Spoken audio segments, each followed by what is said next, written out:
He's got a little Andy Kaufman in him, Norm. He likes to frustrate, titillate a little, but then periodically he'll say something like, I feel sorry for the homeless guy's dog, because the dog's thinking, this is the longest walk I've ever been on. I give a guy some money out there, a homeless guy in the street, and this is a kind of odd thing. He had a dog with him. You ever see this? He's a homeless guy, but he's got a dog. That kind of odd there. Guy got no home, but he's got a dog. And the dog's really thrilled with this idea, Dog's going, hey, pal, I can do this by myself pretty well here, Like the longest walk in the world you got me on here. What the hell? What the hell kind of a thing? What the deuce? One time we were in the office doing update stuff, and there'd been a news item about there was going to be a newspaper for the homeless, and so we were thinking about doing some of that. So we started improvising. It was more of a scene, not something we could do on the segment, but it was like a tough kind of Perry White kind of editor going like, you, Miller, I want 500 words on going to the bathroom in your pants. You, Immel, give me something, give me a human interest thing on urine stain matter. You, was that kind of thing? Yeah. Had like a lot of like photos, maybe some, a little human side, what are, pets, that kind of thing. And so nothing came of it, and I sort of forgot we had the conversation, and then the first meeting we have after the summer, Norm comes in and goes, hey, Downey, remember that, that thing we were talking about there with the, remember that thing with the newspaper for the homeless, that thing, the homeless newspaper? And I go, yeah. He goes, yeah, well, I was out in L.A. and I was asked to do this benefit, for the coalition to feed the homeless, and I'm going, no. And he goes, yeah, I did that bit, They hated it. Hated it. All right, you tell me now. That's the Andy Kaufman part of the joke, or is he actually surprised that they hated it? That's what I can't quite figure with. I know. Jimmy calls in here periodically and says that he has bought a puppet and he wants to work material out on the show. And I'll say, well, tell me about the puppet. And it's an old man puppet who's a Holocaust denier. And it's obviously just Norm sitting at home talking as Norm. He makes no pretension to a puppet voice. I know. And I think he's Andy. I don't know. I view a lot of Andy Kaufman in there. I heard a joke. Yeah, there you go, Norm. You got it. How would it take by the night monkey? All right, hold on a second. Go ahead, Norm. No, I'm terrible at telling jokes, but a guy, he gets a genie or something that gives you wishes in a lamp, right? Yes. Right? Yeah. Okay. And so he's like, oh, no, that's not it. He goes to his whole head is a giant pumpkin. That's how the joke starts. Mm-hmm. It's like a giant pumpkin, and then his friend goes, what happened? He's like, I found this genie in a lamp, and he gave me 3 wishes. And he's like, what happened? He goes, well, the first wish I wished for like $100 million, and I got it. And then for my second wish, I wished for like a beautiful lady, and I got her. And the guy's like, yeah, but what happened? He's like, the third wish, that's where I really blew it. And the guy goes, what happened? He goes, I wish for a giant pumpkin head. You guys got it. Really, put a CD out together. You know what I really hate? If you go anywhere with him, like for a couple of days, he does that on purpose. He'll tell jokes with no ending on purpose. I don't think you need one. Sometimes you can tell a joke like that. And then that happens. You don't need to have a joke. But I would like to tell you the story of the 3 people who was carrying the biggest cannon in the world to Spain. It was 2 boys and 1 girl, and they had this big cannon. It was 50 feet long, and they carried it over the mountains and under the valleys. And one day they get to the top of the highest mountain in Spain. So the first boy, he point this cannon to this castle, to shoot, because he was the boss, so he want to point it. And he turned to the second boy and he say, all right, hand me the cannonball. And, but the second boy, he say, I thought you had them. So wait, so listen, wait.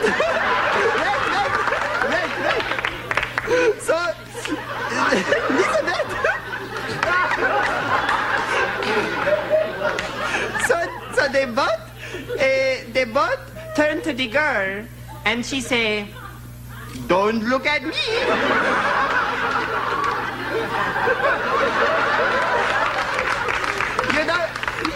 Because they forgot to bring the cannonball.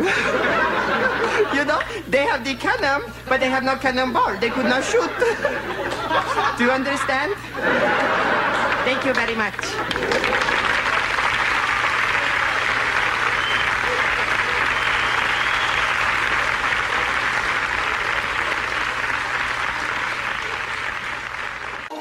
These broken pieces I hold in my hands don't have a chance to mend at all. Before they get thrown into chaos again, I try to pretend I'm whole enough to stand in this world so unsteady. I'm sorry. I'm sorry. You didn't have to do that.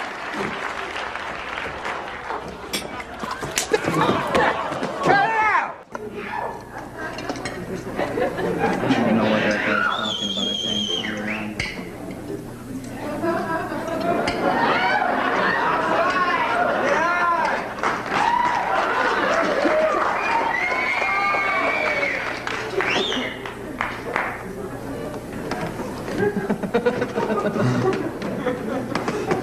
You know what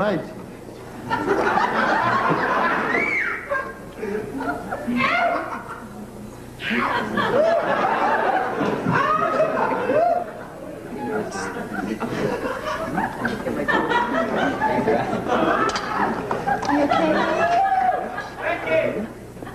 Something wrong, Carl? You okay, honey? I can't, you know, I think we're gonna have to order some wine. Yeah, wine. Yeah, we have some. I can't. Can I just?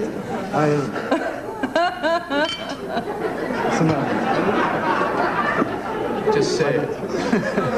I can't play. I can't play stoned. I feel really stupid. You feel stupid. That's just great. That's just great. You feel stupid. I feel very stupid. You feel stupid. I feel Great. Well, let's have some bread. Yeah. Yeah. What? I feel stupid. You feel stupid. I feel very stupid. No, because where are you going? Well, I don't know. I think I'm gonna.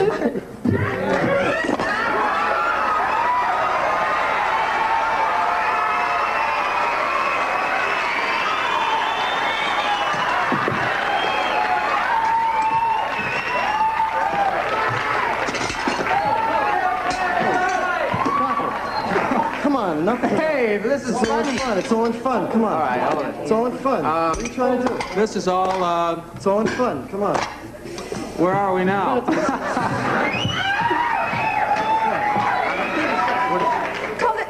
Cut out.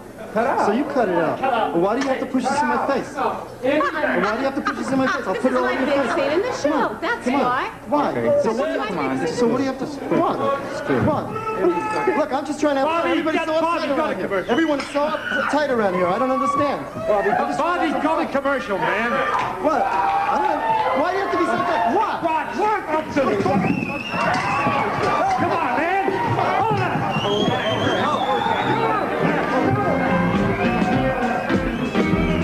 You know who I met once, Bob? You may have met this guy. I bet you did. But you remember that book on stand-up written by maybe William Goldman? I can't remember. But it was about Lenny Bruce. It was about Lenny Bruce. I don't think I read that It was book. Lenny Bruce. I never met Lenny Bruce, but I know who William Goldman is. So there was a guy that was with Lenny Bruce that was supposed to be the funniest guy. Well, and he was Rodney's friend. Joe Ansis. Yes. Joe Ansis, Rodney Now, told I met me. Joe Ansis. No way. He came to Saturday Night Live, and he wasn't very funny. Well, he was an old man by then, right? Yeah, he was with Rodney.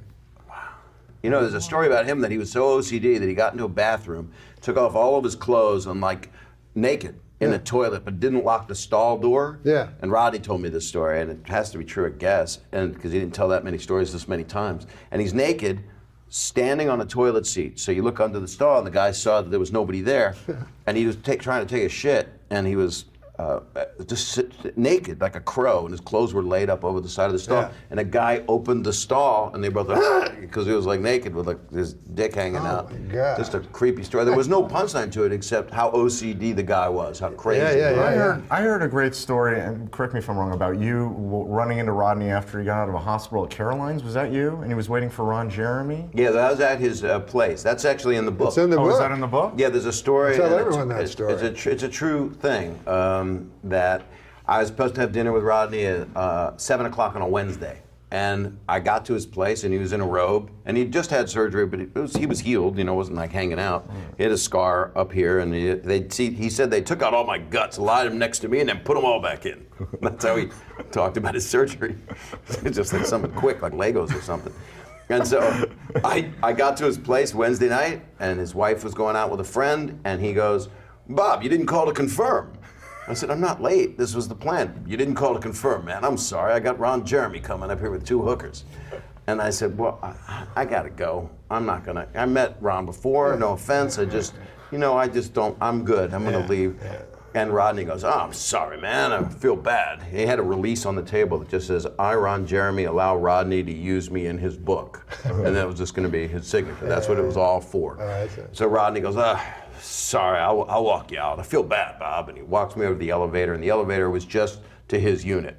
And I walk over, and the doors, I'm on the inside of the elevator, and I go, he said, "How you doing, Bob?" I said, "I'm doing pretty good. I would have liked to have dinner, but how are you doing?"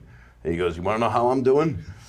You're leaving, and I'm waiting for a guy that can suck his own cock. That's how I'm doing." And then the doors closed.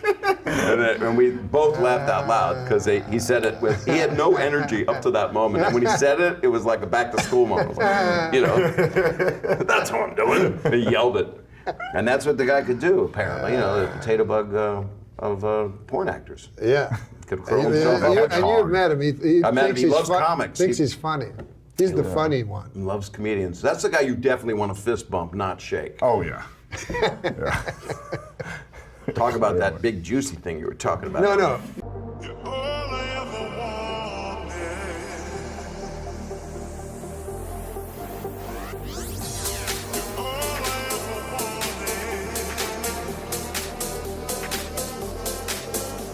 Here's a guy who's very funny, but he's lonely. He needs acceptance. Make him happy, won't you? Bob Saget, how about it? All right, Bobby, here we are now. Thank you. Gosh, you're a wonderful audience. You really are. I'm not just kissing up. I'm really not. I swear, I'm slobbering all over you is what I'm doing, because I need you to like me real bad, because I have no act, and I have no life, and I have no future. Well, the magazine POV came out this week with a list of the best and worst jobs to have in the next century. Their 3 best were, in this order, multimedia software designer, management consultant, and interactive advertising executive. While their worst, for the 3rd year in a row, crack whore.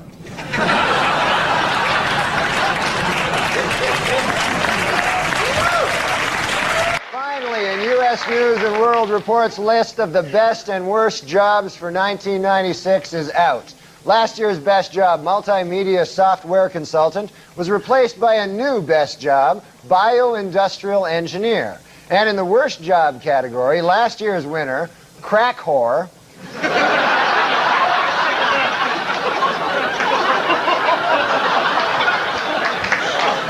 has lost its spot. The new worst job is assistant crack whore.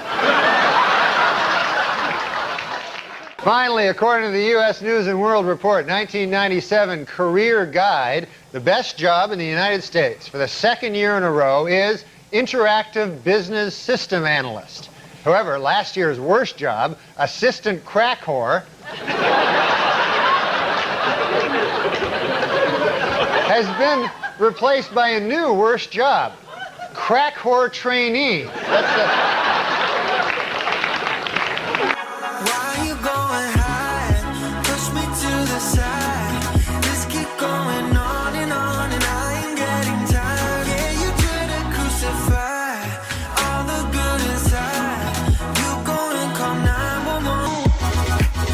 I swear to God, this one will really do well. This one concerns a fella that won the lottery. And he was a garbage man. He won the lottery. He won the New York State lottery. And he won like $8 million. And he said he's not going to quit his job. And you've always heard that, right? Right. I'm going to keep my job. I'm going to keep my job. And there's only one occupation where the person does not keep his job when he wins the lottery. You know what that occupation is? No. Crack whore. That was amazing. You pulled it out. I was worried about you for a minute. I thought you were in deep trouble. I thought you might get backed into a corner, have a lot more pressure on you, and then not have anything. I know. But the pitch came in low and towards the middle, and you put it out of the park. No, I didn't. What are you talking about? When people hear crack whore, they just start laughing. That's just the reaction people have. It's got birds fly in and sing a song. Crack whore. What are you doing now? I just saw on the TV my hair. Okay. All right. What we're going to do is we're going to take a little commercial break. Okay, great. And I'm going to get security in here. And then we're going to come back and we're going to talk to you some more because you're going to have some fluids during the break and stuff. Fluids? Yeah, you'll see. We'll get that Tanya girl to get them for you. I thought when you said that, I thought you meant fluids out of my ass.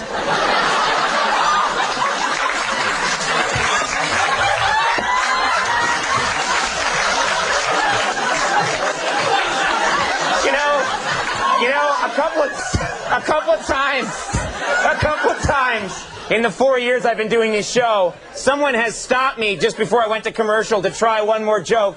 That was the most worthwhile of all this time. We'll take a break, everybody. We'll be right back. Remember the day before the lockdown, Norm had some set that went viral. It was a cookie jar dunk. I remember, like, me and my buddies in Ohio were all like, yo, did you see this Norm MacDonald set? It was on YouTube, probably still on there. He destroyed.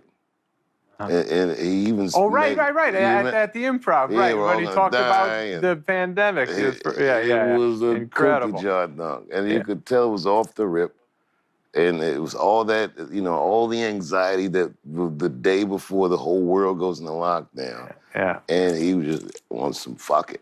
And it felt so good. Again, it made me feel like everything's going to be fine. I wasn't going to talk about the coronavirus. But on the way here, I got really ill.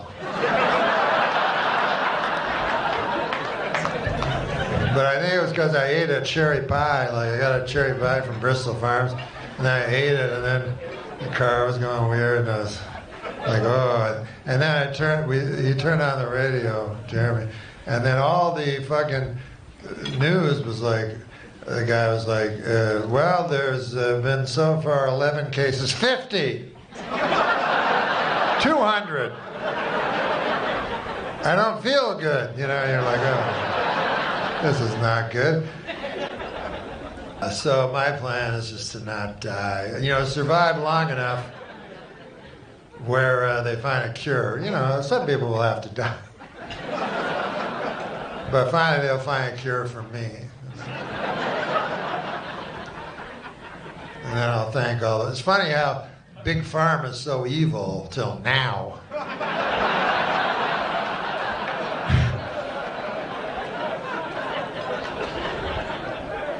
It's like, what's it, $200 a pill? Yeah, that's good. That's fine. I'll take it. Give me all you got.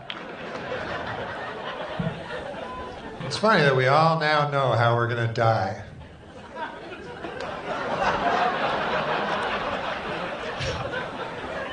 It's just a matter of what order at this point.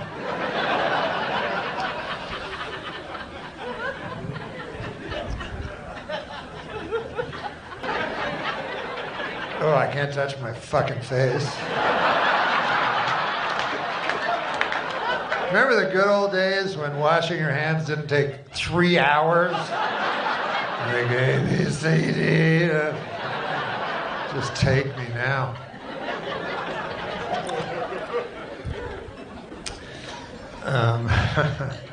So the mind never wanders too far from, like I'll be talking about all kinds of horse shit up here tonight, but every moment I'll be thinking of this disease.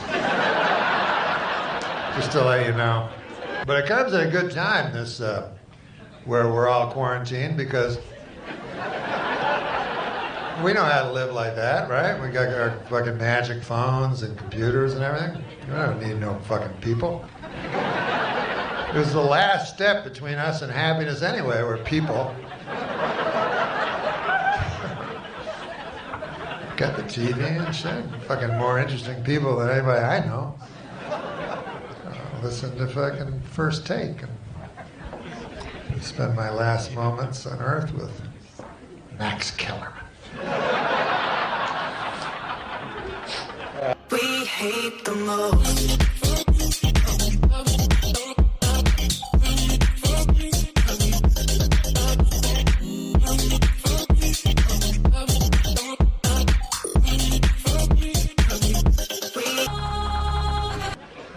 But I'm old anyway, so if I die, it won't be as much of a tragedy. I'm 68 years young, I like to say.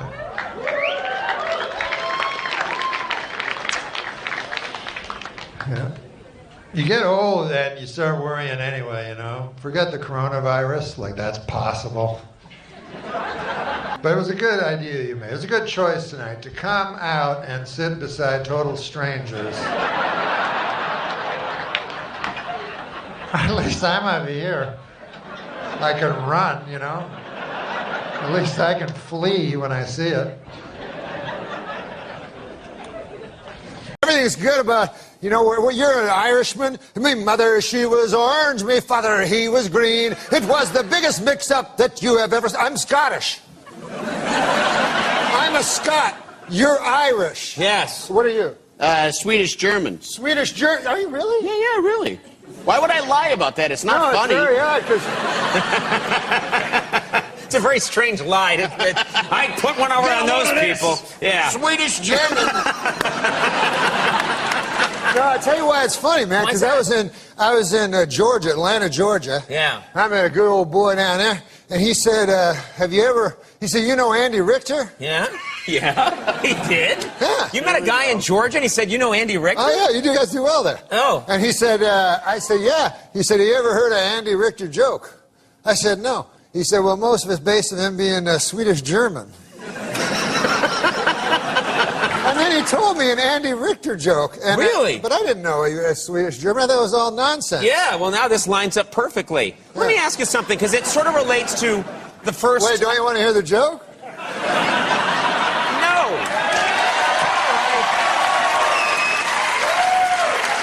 Oh, you're down to 6. You're down to 6. All right, this joke will get you back up. You can get him back. Okay. Let's hear the joke. Well, the fella says, he says, you ever hear the time about the old prospector? That's how he tells you. Yeah. He says, man, there was an old prospector, and he was prospecting for gold, and he was having a hell of a time getting any gold. It was an empty stake, I believe. And he said he'd come into town one day. He'd been in the mine for a good 8 months. He said, by God, he said, I'm only flesh and blood. Sure. Yeah. And I need a woman, And so he goes into town. He goes up to the bartender. He says, bartender, he says, man, I've been in that mine for a hell of a long time, and I'm only flesh and blood. I need a woman. Well, the bartender says, hell, there ain't no women in this town. If you want to do any of that business, all we got is Andy Richter, the Swedish German.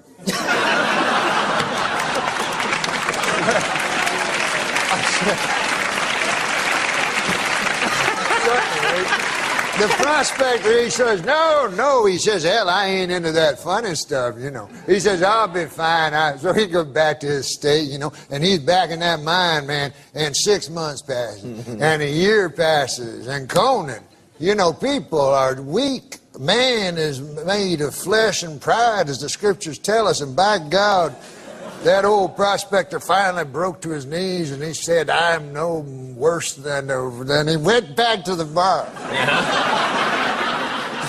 He was a beaten man. He says to the bartender, he says, hell, man, I've been in that place 2.5 years. A man has needs, and if you say there's no women in this here town, he says, well, I'll have to go for Andy Richter, the Swedish German. But he says, listen now, he says, man, I'm a tough old hombre, you know, and I got friends now. He says, I don't want anybody to know about this. You know, this is back in the old days. Sure, yeah. He says, I can tell by the accent, yeah. He says, I got my cowpoke friends and so forth. I'd hate to hell anybody know about this. You know, this got to be all secret. Nobody. I say nobody can know about this. Bartender says, well, 4 people will know about it. How do you figure that? He says, well, he says, I'll know about it. He says, you'll know about it. Andy Richter, the Swedish German, will know about it. And the feller that has to hold down Andy will know about it.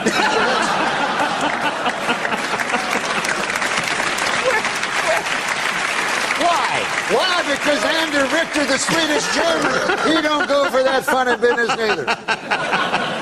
At least you left me my dignity. Yeah.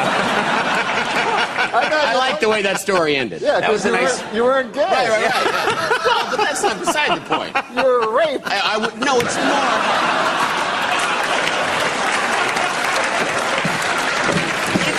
That I wasn't prostituting myself. That's what I was getting. You're such a horrible man. I got basic cable, but it's still valuable airtime. I don't know about that. You know, in Georgia, they say there's a whole subgenre of Andy the Swedish German joke. That's what the guy told me. Well, you know what? I asked you, how are you? Yeah? And you went into, I believe, a 48-minute joke. Oh, which I'm sorry. was fantastic, but now we have to take a commercial break. Are you kidding me? Yes! I'm about to grow my beard back if I don't...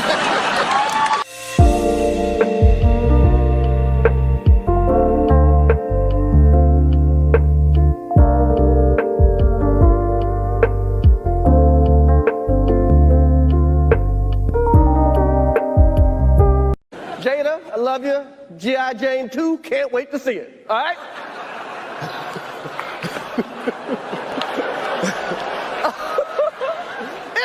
That was a nice one. Okay. I'm out here. Richard. Oh, wow. Wow. Will Smith did. Go into those, you know. What was your thing? Goodwill Smith? How'd that one go? I was just, you know. It's, on Mad TV, they would often like parodies. line 2 things. I pitched a thing called Goodwill Smith. Goodwill Smith, and he worked at an all-black college, and you know the the problem on the blackboard that no one could solve was 2 + 2. Then Will Smith plays a janitor who puts a 4, and they go, "Who solved that?" It took the professors 8 years to figure this one out. They rejected it. They said it was like racist. I'm scared of letting go, go, go. I'm scared of letting go, go, go. I'm scared of letting go, go, go. I'm scared of letting go of everything in the past. I'm scared of letting go.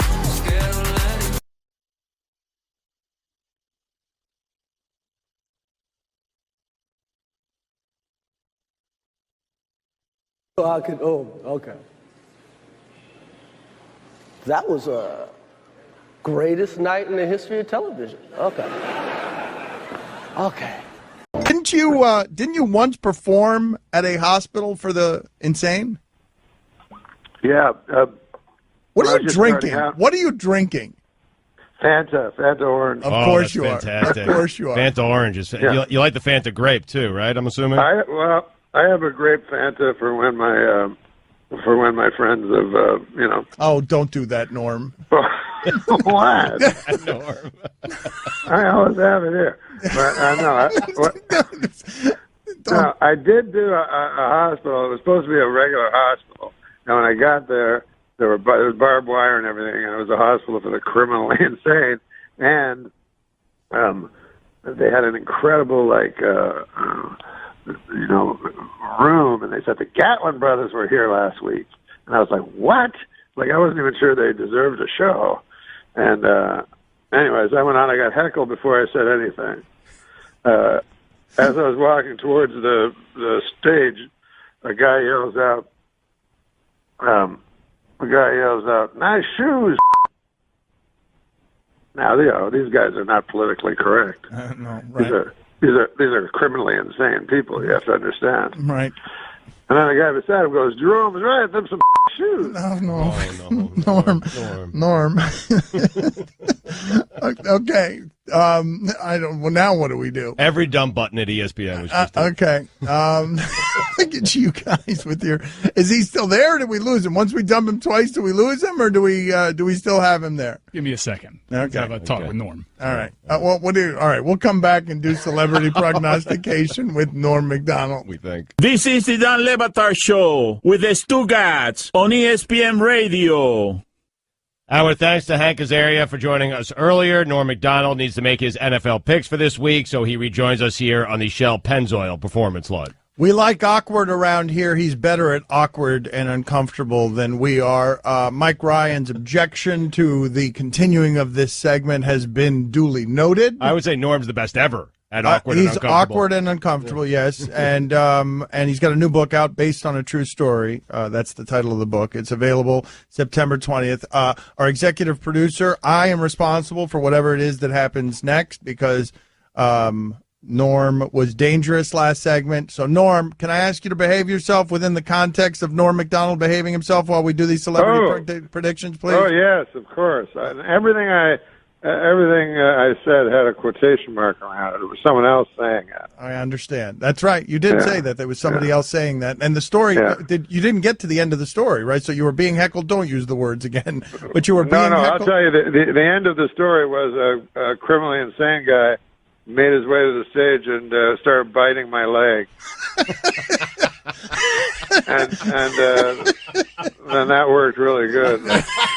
Okay, so that's none of my jokes were working. I remember one joke. I go, "How many of you guys have an answering machine?" And this guy goes, "None of us."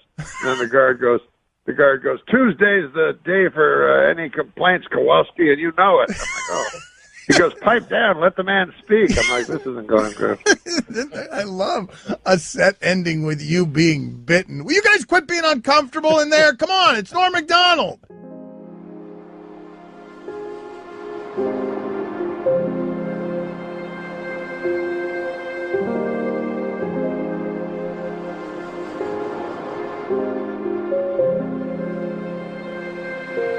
Yesterday night, because I'm trying to get into fitness.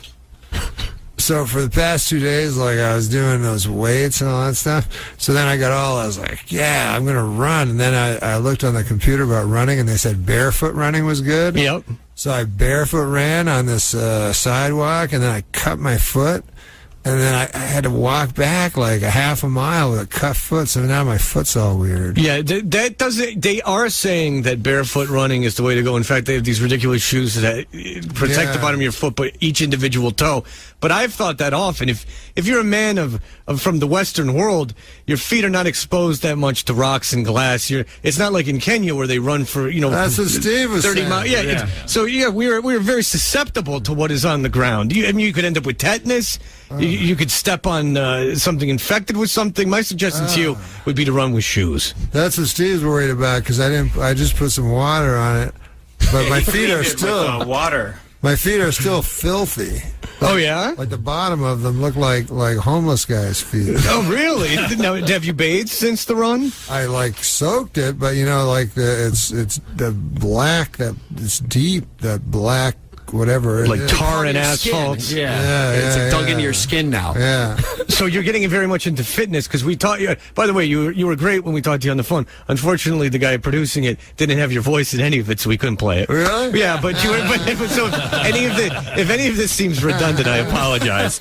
I'm sorry that you had to get up to do that. Norm MacDonald, by the way, 2 shows tonight at the Wilbur Theater. You can get tickets at thewilbur.com or call Ticketmaster at 1-800-745-3000. So since when and why has exercise become this passion of yours? 3 days ago? Yeah. Like, what occurred to you where you're like, you know what, I need to start running outside and lifting weights and researching this stuff? Well, I had these weights that somebody gave to me a long time ago, and so I was lifting those for a couple days. I was starting to feel really good. Then I went for a swim, and then that was like the night before last, and then I was like, yeah, everything's going to be different now. It was horrible. So you're working out now and stuff, right? Yeah, how about you? I worked out a couple times. I liked it when I was young. I didn't have, you didn't have to work out. You were just in good shape. You know what I'm saying? Yeah. And I was in my best shape back then. I think I was seriously, when I was like, when I was 1. That's when I reached your peak when you were 1. My God, I look great. I mean, you wouldn't know me now. You see me back then. I was young and fresh. I can imagine. Even for my age, people would come up to me and go, what, are you 0? I don't work out. I'm a weak man. You know that, Dennis. Well, listen, you and I were on the Mount Olympus of weakness. And not just physically. Oh, no, in every way. In every single way. So, I told the guy that, and he said he couldn't do anything except for the physical part. But I don't know if he was the best trainer anyway. He was smoking a butt the whole time. No, that's not good. That's just a joke. He was a big guy. And but I told him, I said, look, I don't want be big like you. I don't want veins. I have no use for that in my arms, or abs. I don't want abs. I don't even know quite what they are. All I know is they were invented around the 80s.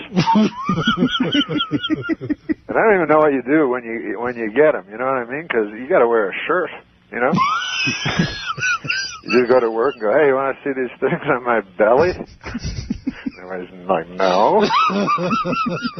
But so I told the guy, I said, I'm here for one reason only. I want to have one hot ass. Now, folks, I don't like to brag, but like Schwarzenegger, I did a little bodybuilding back in the day, too. But I'm guessing you guys wouldn't want to see that, though, would you? Okay, all right, sure.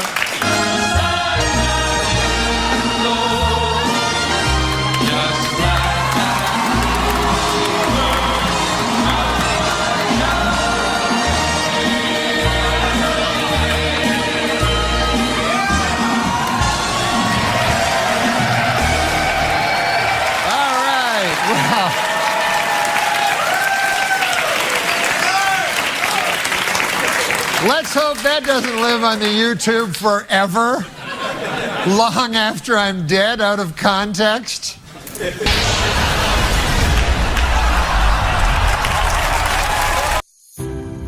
Some days we get closer, things that we never really needed, promises that we never thought of keeping safe. I guess it's never over if we never got a chance. I never worked out or anything like that because, I always felt like, you can't, like if you're a dude, you can't really, the ladies don't seem to care, at least that's what they say. And then also, I don't think you can get like a perfect body. I think if you're a lady, you can get a perfect body. But if you're a dude, I don't think you can get like a perfect body on account of you got like every dude seems to have one of those like a sack, a sack, right? And so, no matter how perfect your body is, if you got a sack, it doesn't look very good. You don't have a good-looking body, basically. No matter what. You show me any dude, go, hey, look at that guy's body. I go, good God, what's that fucking thing? That guy's got a sack on him. It's not a good-looking body.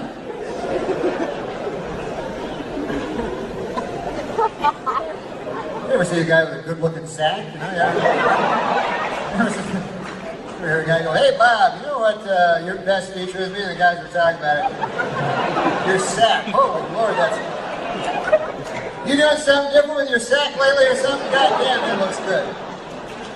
Good-looking sack you're toting around there, I'm telling you. Right? You can't work out on that or anything. You got no machine, you got no sack of steel. They're just giving up on that, man. That's why I'm surprised the fucking those plastic surgeons. Why are they working on the sack, man? Guy goes like, man, I got a little thing here, a line under my eye. I'm gonna get that taken care of. Meanwhile, huge ancient old sack hanging out. Yeah, that's my problem, man. That eye thing. That little crow's feet there, man. I get rid of them, that'll be good. Your sack's old too, man. That's older than you, your sack. I don't know how that worked out. You know what I mean? You can have a dude like 25, his sack's like 100 years old. Right? Sometimes you turn to it for advice. You ever do that? You go, right? You go, what would you do, wise old sack? You know? He's like, I tell you something, son.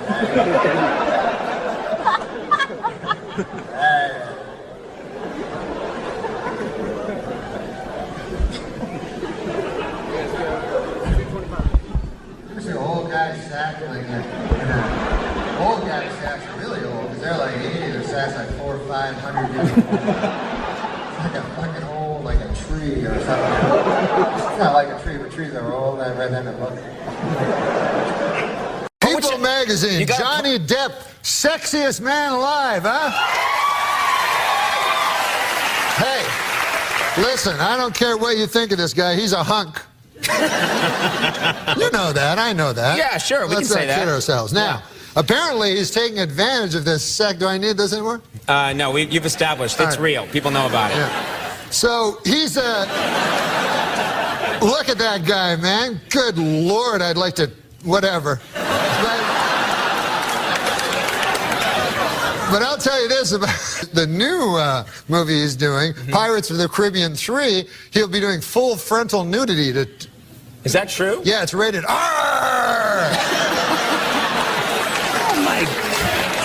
Oh my God! What the hell was that?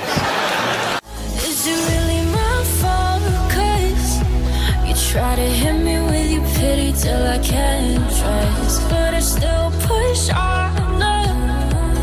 Got me changing my ways, trying to fix it. New medical research shows that men and women have different food cravings. Men preferring meat and women preferring sweets. Scientists trace this back to caveman days, when men had to go out and hunt for food while women sat on their fat asses eating chocolates.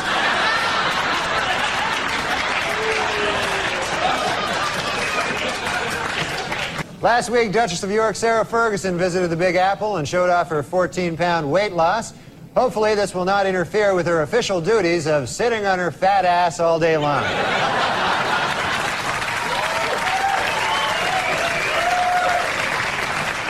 In what is considered a remarkably short period of time, the head of the Federal Advisory Board, Dr. Peter Mellman, has given speedy approval to a controversial new anti-obesity drug. It should be noted, however, Dr. Mellman's wife is a fat pig.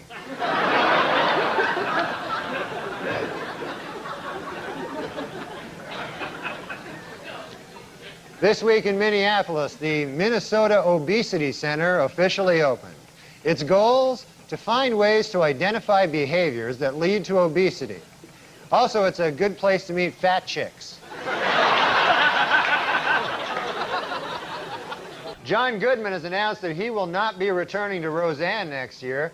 So how will the show get rid of him on screen? Well, insiders now say that over the last few episodes of the season, Roseanne will gradually eat him.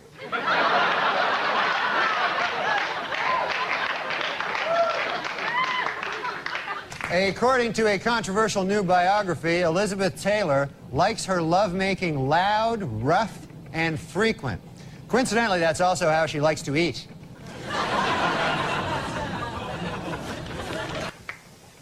Well, television history will be made this week when film legend Elizabeth Taylor appears as herself on all 4 CBS Monday night sitcoms. It's part of the network's new campaign, Must Eat TV. She enjoys eating. The New York Post has reported that Michael Jackson wants his closest friend in the world, Elizabeth Taylor, to be the godmother of his child. However, those close to the pair worry that this could eventually lead to heated arguments over whether the child will be molested or eaten.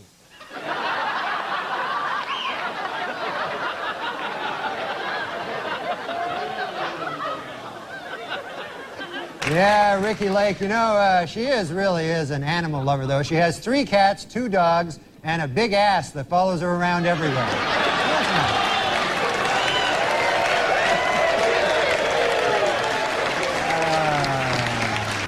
Former Wilson Phillips member Carney Wilson's new talk show kicked off this month. According to Carney, her show will be different from the others in that guests will be treated with respect and dignity. And then she will eat them.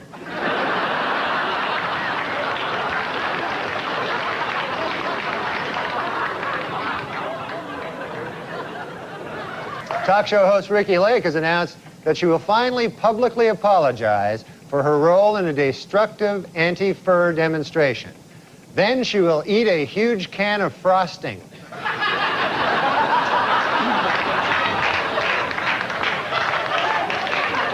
In the new movie Mrs. Winterbourne, talk show host Ricky Lake plays the part of a young mother-to-be.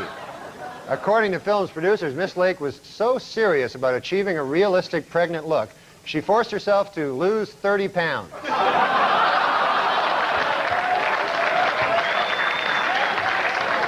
This week, renowned heart surgeon Michael DeBakey attacked the hypocrisy of Hollywood stars who oppose the use of animals in medical research and yet wear ribbons supporting the war on deadly diseases like AIDS. In response, animal activist Ricky Lake said, quote, "But the red ribbon diverts attention from my gigantic ass."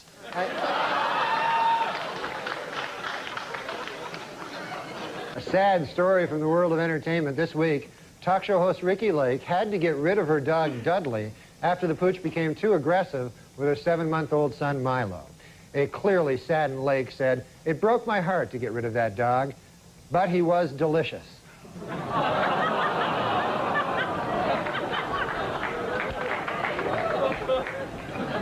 She ate a whole dog. In Virginia, police are looking for a stripper who stabbed a man for telling her she was too fat to strip. Police warn that the woman is armed and extremely fat. Rosie O'Donnell show premiered today, and I was in its tapes at the same floor as Saturday Night Live on 8H.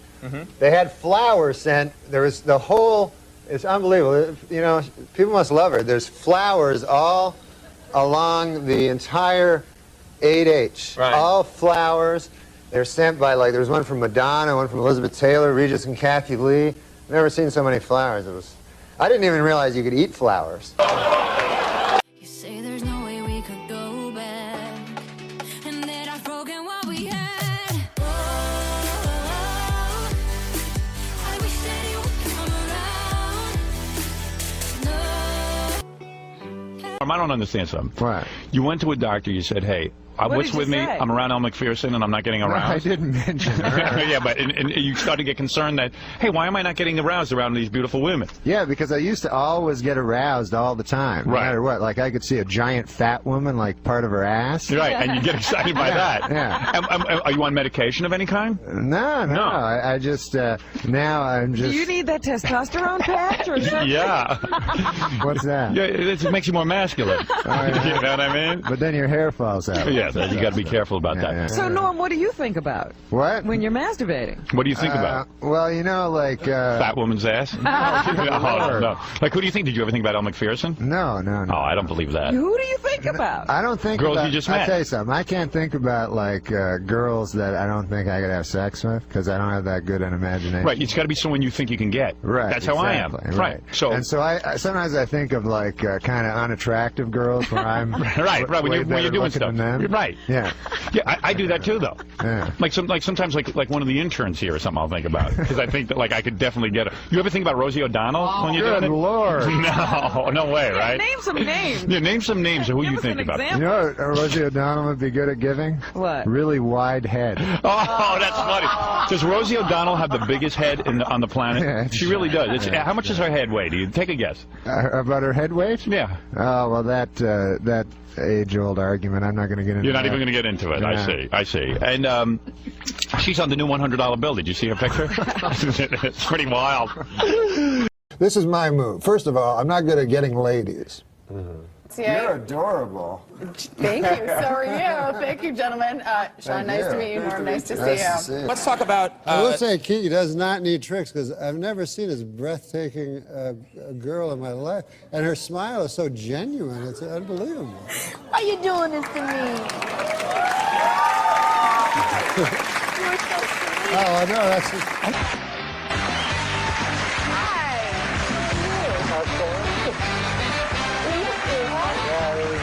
I don't like birds up either as much as you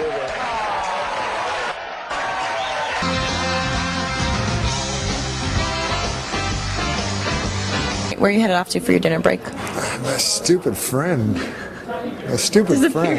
Disappeared. So I don't know. Do you know a place called Borgia or something like that? Boozio's? Yeah, It's a seafood restaurant here. You want me to walk you there? Is it close? Yeah. Yeah, that'd be great. All right. Well, wait, where? We'll figure it out. We'll sign off here. We'll figure it out. Okay. I may have a dinner date with Norm MacDonald. Like I try to make it fast. Like if I see a girl drinking at a bar, right? I'll go up behind her. I'll go. I can get us a bottle. And that doesn't work very often. But sometimes want to it get does. right. Yeah, I want to get right. Then I get the lady. I turn off all the lights in the room so it's pitch black, and then I lay down on top of her for 5-10 minutes. And I don't get a lot of return people. Go. No. This is my problem. Everything's going well with the lady. Yes, you've got. And I have my sex, right? And I get the mood going. The mood's going. I have 4 covers and a big quilt. And then Well, I'm getting hard. then I get the mood going. I turn down the lights till it's Stygian black. And then I climb underneath the covers. I lay on top of the lady for 4 or 5 minutes. And she doesn't seem to enjoy it. No, it sounds like an assault. I go, listen, basically, I'm not a fancy guy. Fred, you know that. Really? I always thought of you as a fancy My guy. thing is, like, for a sexual encounter or something, I like to lie on top of a lady. I don't need a lot of fucking shit going on. One girl will do it. Are you currently That's exciting enough for you. Are you That's currently good in a enough. relationship, or are you playing the field? Oh my God. What the fuck? What are you, Are retarded? you really having a relationship? Come on. Come on, man, seriously. I am going to return to my former sexual lifestyle. Well, yeah, what's that? It's trying to find a lady and convincing her to let me lie down on top of her. That sounds so romantic, the way you describe it. I want to lie down on top of you and take a nap? What do you... What's the fastest you ever met a woman and made love to her? Because you hear stories in entertainment about sometimes women throwing themselves at you. No, it's never happened to me. You're going to bullshit me on my podcast? No, it's never has. Have you ever made love to a woman? I don't think women throw themselves at guys. Of my stature, at least. I mean, I've seen women throw themselves at Adam Sandler. That's the only celebrity I've ever seen a woman actually throw themselves. Yeah, that happens to him because he's cute. You're a little bit shifty. Women don't know what to make of you. No, but girls like me sometimes. Yeah, well, you're very twinkly and warm and affable, and you've got an innocence about you. People will love that. It's because funny guys are attractive. Yeah. Funny's hot. You've done a lot of impressions. Funny. Most Look awkward at him. He's like, come really? on I've ever heard in my life. Yeah, like when I was young, they say they like kids with good senses of humor. Yeah. But I don't know if you got this, but I was always funny, but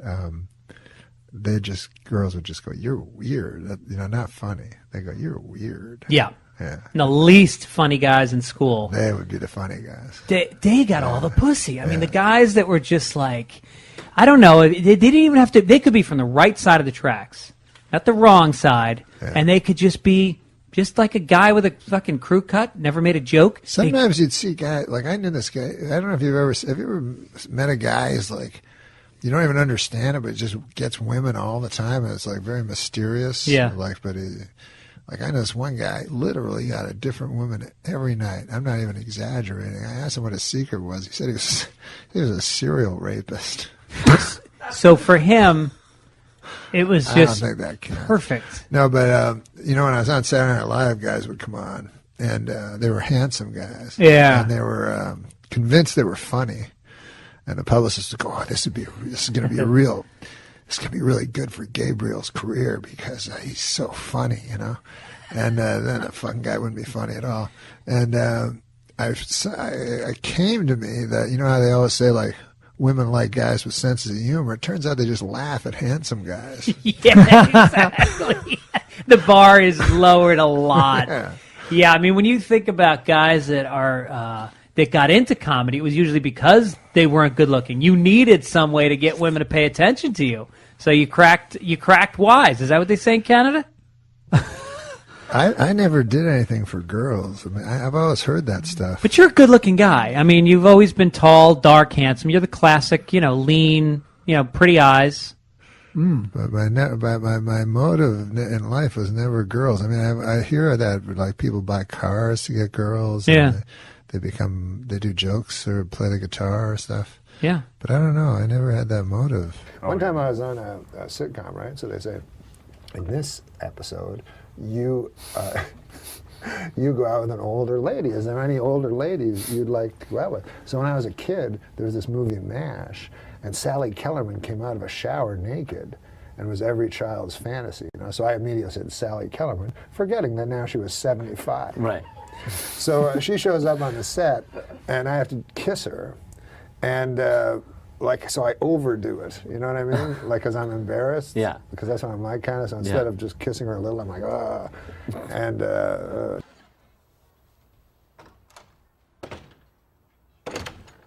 right, let's have sexual relations.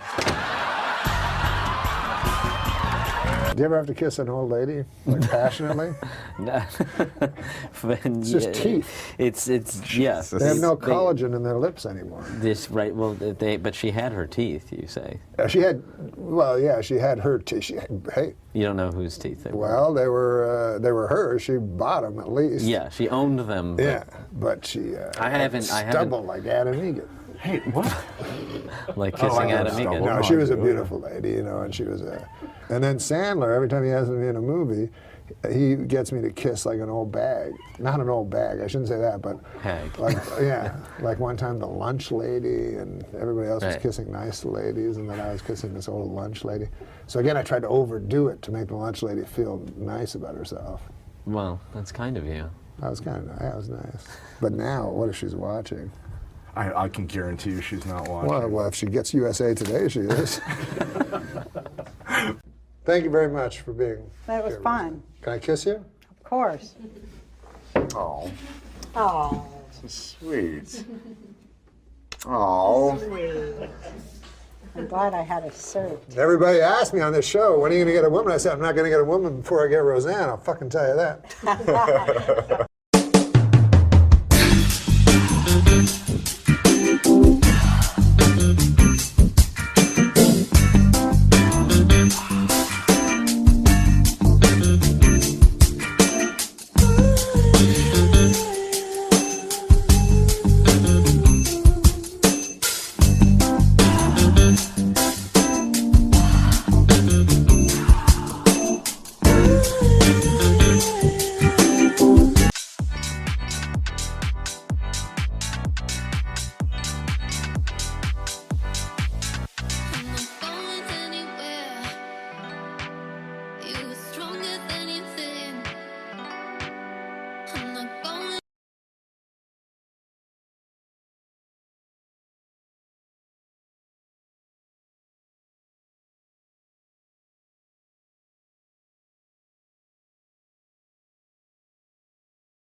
Clip we found on the internet where some 17-year-olds, I think, spotted you on a plane, Norm MacDonald, our hero, and they send you a note on a barf bag. Here's the flight attendant supposedly giving you the note. Have you ever seen this? Have you seen this? No.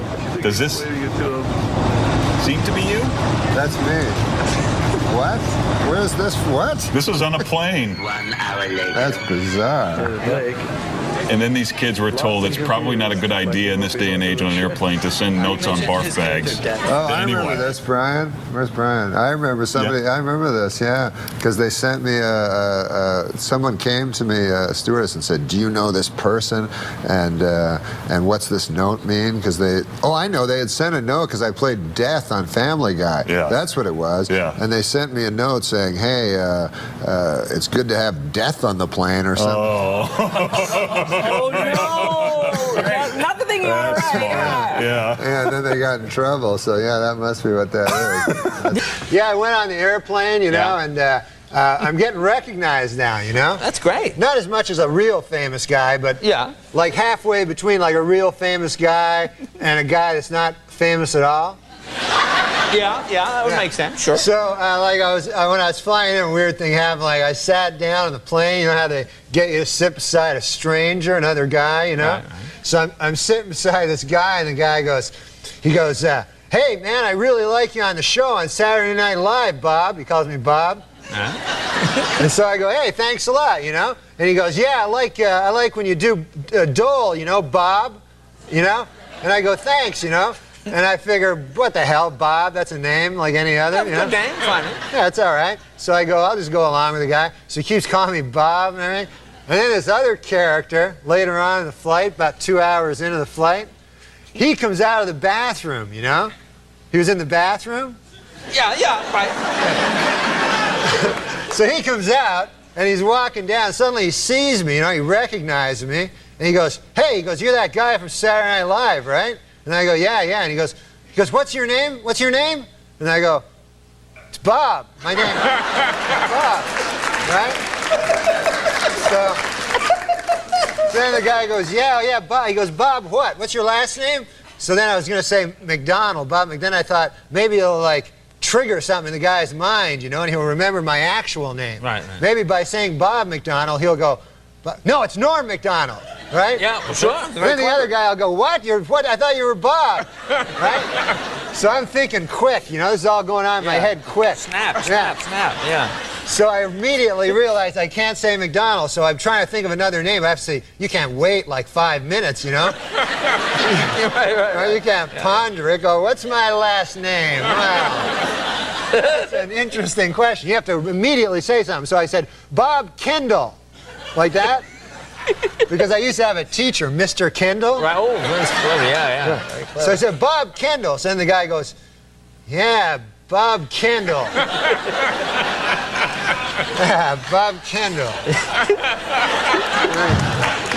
Made like a face like that.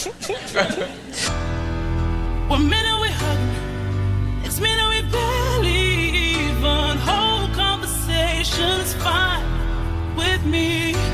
I was born a savage. I can take the damage.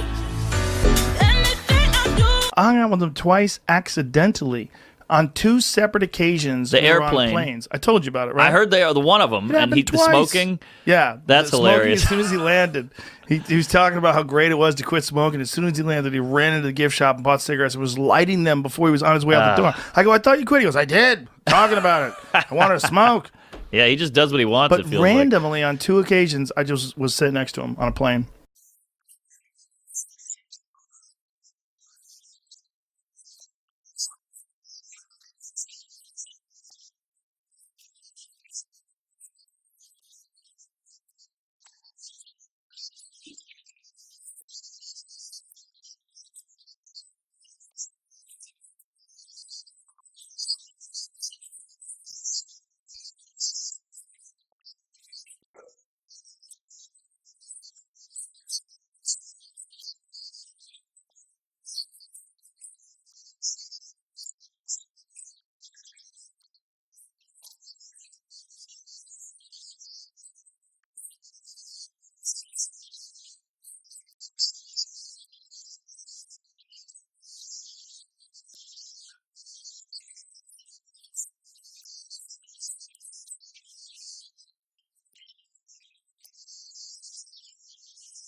So you thought about me in that way, and I thought about you. So the way I see it, we have two choices now. We can either go in the bedroom there, knock one out, and settle this once and for all. Or we can just pretend this never happened and, you know, play Scrabble or something.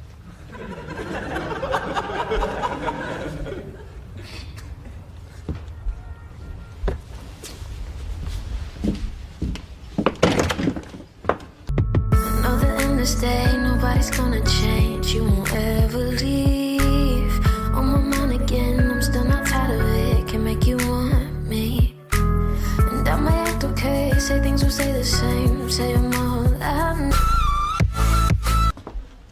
Oh.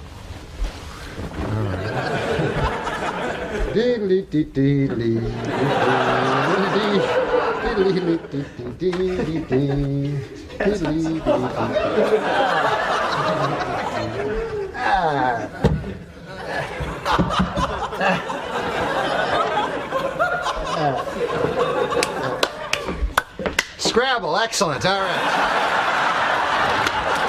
You're great, Did right? Norm ever bring a joke to you or an idea that even you thought maybe went too far? Because he Norm would really Norm, yeah, yeah. There's actually because he really would push the envelope. You know, there was what with Norm. Even with me, like I'd occasionally, and you guys knew. Yeah, I know. You Norm, would tell me in Hollywood Minute, you'd say, "I dare you to do that." And I'm like, I can't. I don't want to. I got scared, but you're like, you're such a pussy. And I'm like, God damn that Hollywood. But when you were dealing with Norm, he would occasionally he would be in his Canadian geezer mode, and you couldn't get him out of it. He would just have to ride it out. You just have to go, okay, he's going to be doing I'm sorry, I don't quite, right. I hear you, but I don't understand you, and that kind of thing. And so you'd have to go, okay, Norm, when you're ready to talk as Norm MacDonald, I'm here, and but anyway, so sometimes he would come in with things where he was clearly joking and I would never take the bait. But one time he had this joke, which there's not a lot of jokes that offend me. They certainly don't offend me in the conventional ways, but they often offend me. I think they're just terrible jokes. But this one kind of did in a way in that sense. But he had this joke where it was, Woody Allen is dating again. And it was the image of the naked Vietnamese girl running down the road after the napalm attack. That old photo, that famous old photo. And so my only reaction to that was like, Norm, come on, seriously, you can't. And he goes, no, come on, it's funny. Come on, it's funny. I go, Norm, no, it's no. And to this day, I don't know. And I go, Norm, please, if you do that joke in front of an audience, you're going to take down the rest of the show. The next 3 shows will be Rockefeller Center. You cannot do that. You can't. I mean, it'll take the temperature in the studio down 30 degrees. There'll be like ice on people's beards and stuff. You can't do that. Rioting. No, come on, it's funny. So he and Frank was backing him on it. Frank Sebastiano, one of the best update writer ever, and he he loves it. And Frank was not, I would look over at Frank and Frank was not, he wasn't like winking or anything. And so I go, okay. So we tried it at dress and it had precisely the effect. I thought it would, although who knows about future shows. But anyway, it was like this collective giant gasp. And then, so after that, Norm was willing to give it up. And then we didn't do it on air, obviously. But like years later, so that was I'm going to say that was maybe 1996.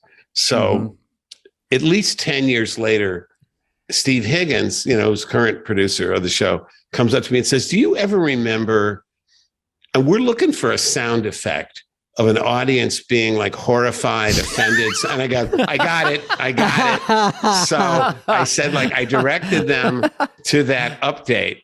And I said, I'm pretty sure if you take that thing, the other thing is it will be uncorrupted by any laughter. So you'll get a nice clean take of gasping and horror. And so they I didn't remember which show it was from, so they had to plow through a lot of dress rehearsals, I guess. But a few hours later, Higgins said, "Oh my God, we got it. and it is everything you said. So they use it, and to this day, I'm pretty sure they have it like on a cart. So whenever they need the sound effect of something, not just not getting a response, but getting kind of active hate, you know? Yeah. It was that moment. Yeah. Yeah. Is it really my fault? 'Cause you try to hit me with your pity till I can't trust, but I still push on. Got me changing my ways, trying to fix it. Some of my my strongest material comes from real life. Real life? Like, for instance, today I was driving in a car. You were kind enough to bring a car to bring this old chunk of coal here to the studio. We send cards for our guests, yes. Yeah, so I got in it, and I get material that way. So my driver, What do you mean? How do you get material that way? You get in the car, and what happens? My driver tells me a joke. Guy goes into a dentist's office. Yeah. Dentist said, "What are you doing here?" He said, "I think I'm a moth." A moth? A moth. He said, "What?" "I think I'm a moth." He said, "Well, you have mental problems. You need to go see a psychiatrist." He said, "I know."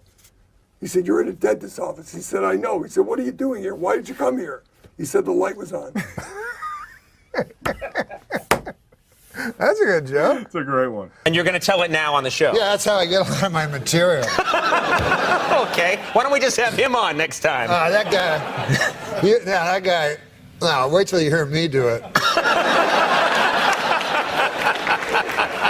So the guy, he goes, I say, I'll be the guy. Okay. A moth goes into a podiatrist's office. A moth goes into a podiatrist's office, all right? You are correct. When I came to Hollywood, Andy was a good friend to me. Well, he was nice to you when you first came here. He was absolutely. We had nothing, you know. We were just starting out. I was working at Artie's Deli coffee shop. Bussing tables, you know, and stuff like that. And he was always there to help me and stuff. He was the first guy I actually met. He was he had some pylon on the TV and stuff, and he was really so sweet to me, you know. And he said, "I want to invite you over to a Hollywood party." No, I was just a farm boy from Canada, you know. Sure, yeah. And Canada, yeah. And a big nation up to the north. Sure, yes, powerful nation. Lovely people. So I said, wow, here's my, Andy Richter's going to show me, I'm going to go to a Hollywood party. How exciting, you know? So he said, yeah, he said, it's going to be a pretty wild party. You know, I'm not used to wild parties. I said, what is a wild party there? You know, I don't get out much. He says, oh, you know, he's like a little drinking, a little fighting, a little fornicating, you know? Yeah. I said, wow, man, that sounds pretty good. I said, what time should I show up? He goes, anytime, it's just the two of us. Now...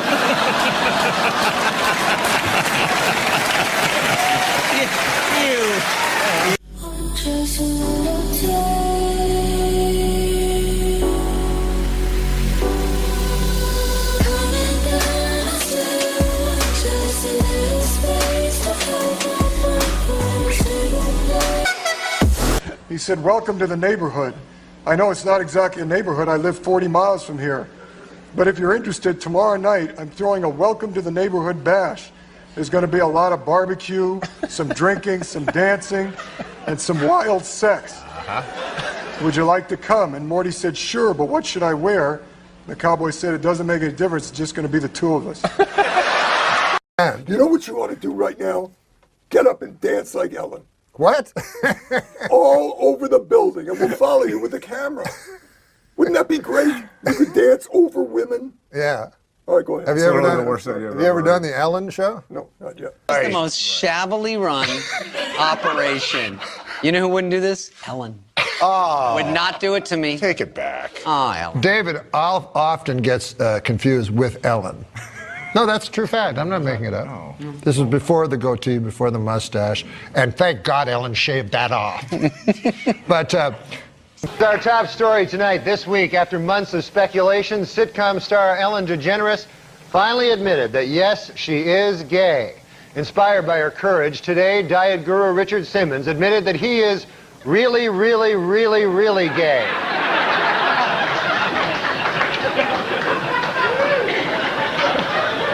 And in entertainment news, Ellen DeGeneres and lover Anne Hesh have announced that they want to have a baby.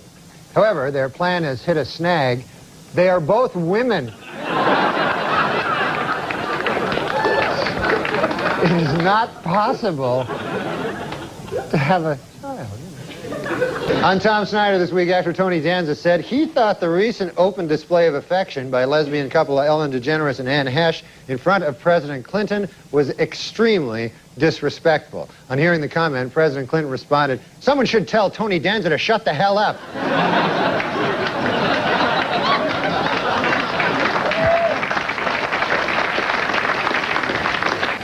Well, by now, most of you have seen or heard about last week's episode of Ellen, in which the main character, played by Ellen DeGeneres, announced that she is gay. Here to comment on Ellen, our very own Will Ferrell. Hi, Will. Like everyone in the country, I saw the historic episode of Ellen, and of course, I loved it. I don't know what it is, but when a first-class comedian spoofs gay people, it always makes me laugh. Hey, let's face it, gays are funny. I loved Billy Crystal on Soap, and that Harvey Fierstein impression of a homosexual couldn't be more dead on.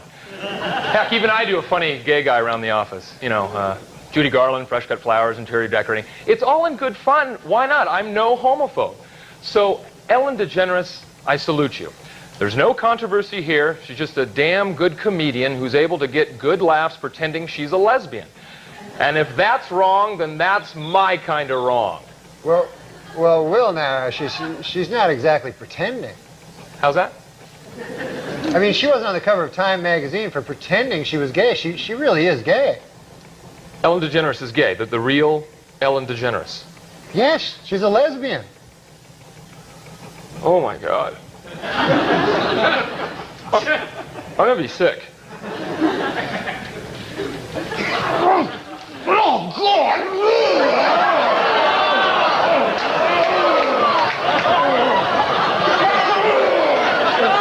Why did you put that dirty, sickening image in my mind? Oh, no, here it comes again.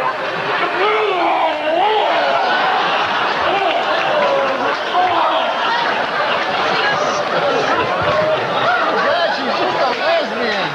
Oh, stop it! Please stop!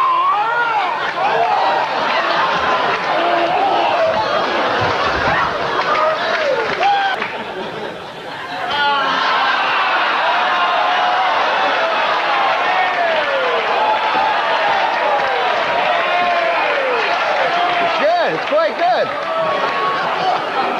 Normally I don't like Will Ferrell vomit, but this is actually really good. Let's just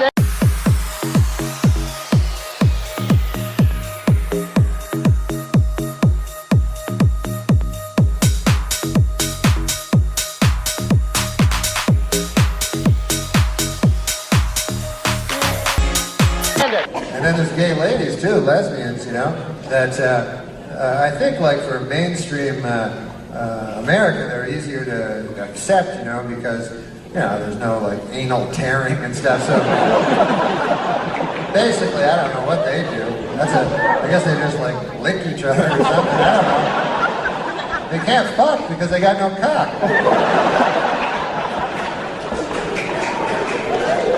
So I don't know how they can't have sex, right? All they can do is go buy a cock. They go to, like, stores. You know what, man, I hate that real cock, but I love that big fake plastic cock. It's too complicated for me to understand. I'm saying, like, things that are completely ill-informed. But I'm just trying to figure it out. Oh, God bless, though. God bless everyone. I'm Norm MacDonald, here, ladies and gentlemen. Norm, how you feeling? I'm not a guest, though. It's like it's on The View and like. Right? Were you ever on The View? Yeah, I was. What's that Star Jones like? No, you want to hear my View story? Yes. Were you really on The View? Yeah, I was in L.A. and I was doing some fucking sitcom, and I was like, I was up all night. They wanted to interview me on The View. And so I was already up all night gambling and stuff. And I'd been talking about to the producer all the week through, and he kept having comedy ideas for me. Like he'd go, hey, what if you come out with red hair? I'm Get like, out "Oh, of yeah. here. Or, Really? Are you making this up? No, that's what I'm thinking. No, his Seriously. name is Bill Geddes. Is he the guy they show on? He's always Yeah, sitting. he's the guy that they show, and he goes, I go, why would I wear red hair? And he goes, Barbara just got her hair dyed, and the gals are giving her trouble for it. Oh, still not good, but explainable. So I don't want to do that. So I'm like, no, I won't do that. I keep going, I'll think of something, you know. So anyways, I remember one of his, he kept pitching them every day. And one of them he said was, he goes, what if you go out there and all of a sudden during the middle of the interview, your phone rings. Oh, great. And he goes, but we don't tell the ladies, you know. Because you pull out the phone, you go, it's your agent, Morty. You go, Morty. My agent, Morty. Marty Flipman. So I go, Morty, you can't call me during the show, you know. And he goes, that'll be funny, man. Why does he think he has to give you funny ideas? I don't know, because, but Swallow I guess your I gum. agreed Spit to your that. gum out. Sorry. I guess I agreed to that one without. You did You that did one. it? Well, I didn't remember, but I was like going towards in the car from the casino to the view, and I still didn't have a story. So I said, "Oh, just ask me about Bill Cosby. I have a Bill Cosby story."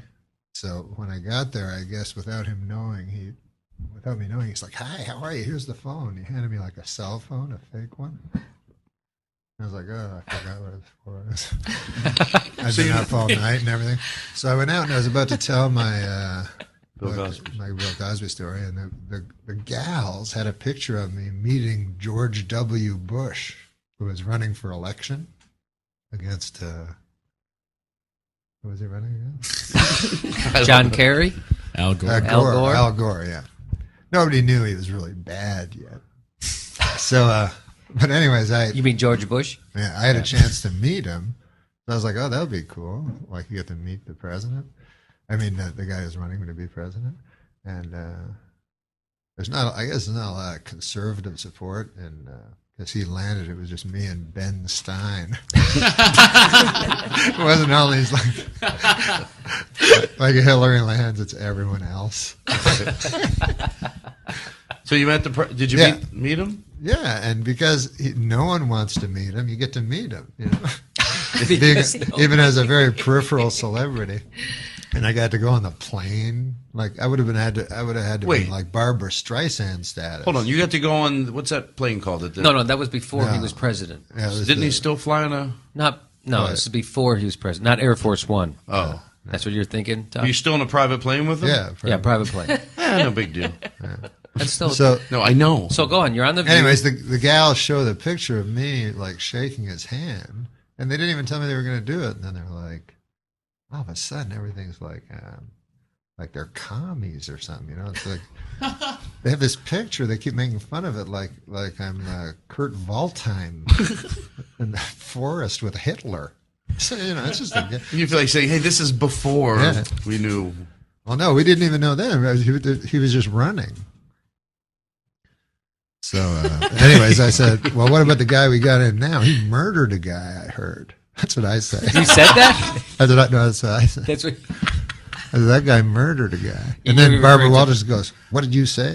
And I go, oh, isn't it a matter of public record? I thought he murdered a guy. And then made it look like a suicide. So she's like, you're stepping on thin ground, mister. So I go, Barbara Walters. Which is not even a saying, so you know he's in trouble. It's true. It's not a saying. So I go, so I said, I just kept pretending like it wasn't a crazy thing to say. And she's like, oh, and the audience was all uncomfortable. And then I hear in the studio a phone rings. It's like a. Oh, that.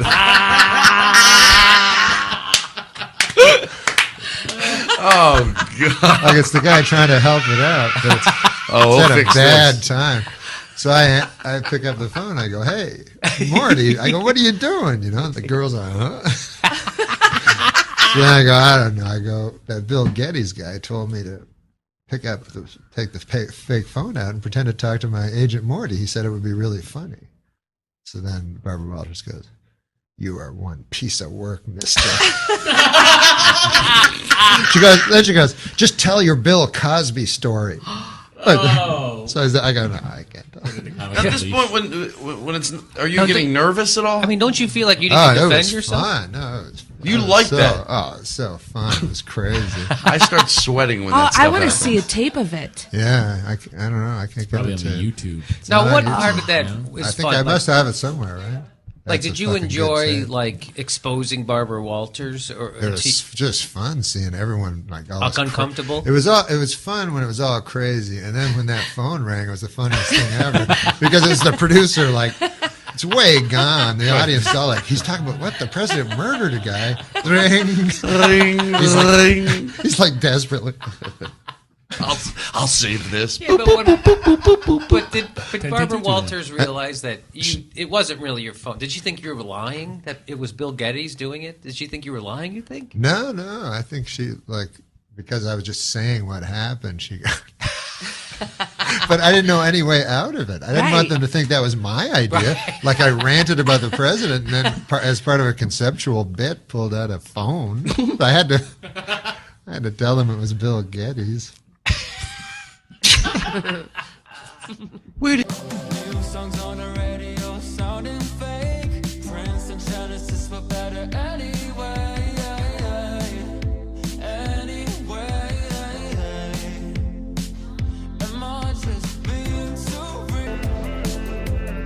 Hey, Norm, you're Canadian. Yes, I am. So what do you think of this whole presidential mess? Well, I hope that the Democrats don't steal the election from the winner, you know, but who knows?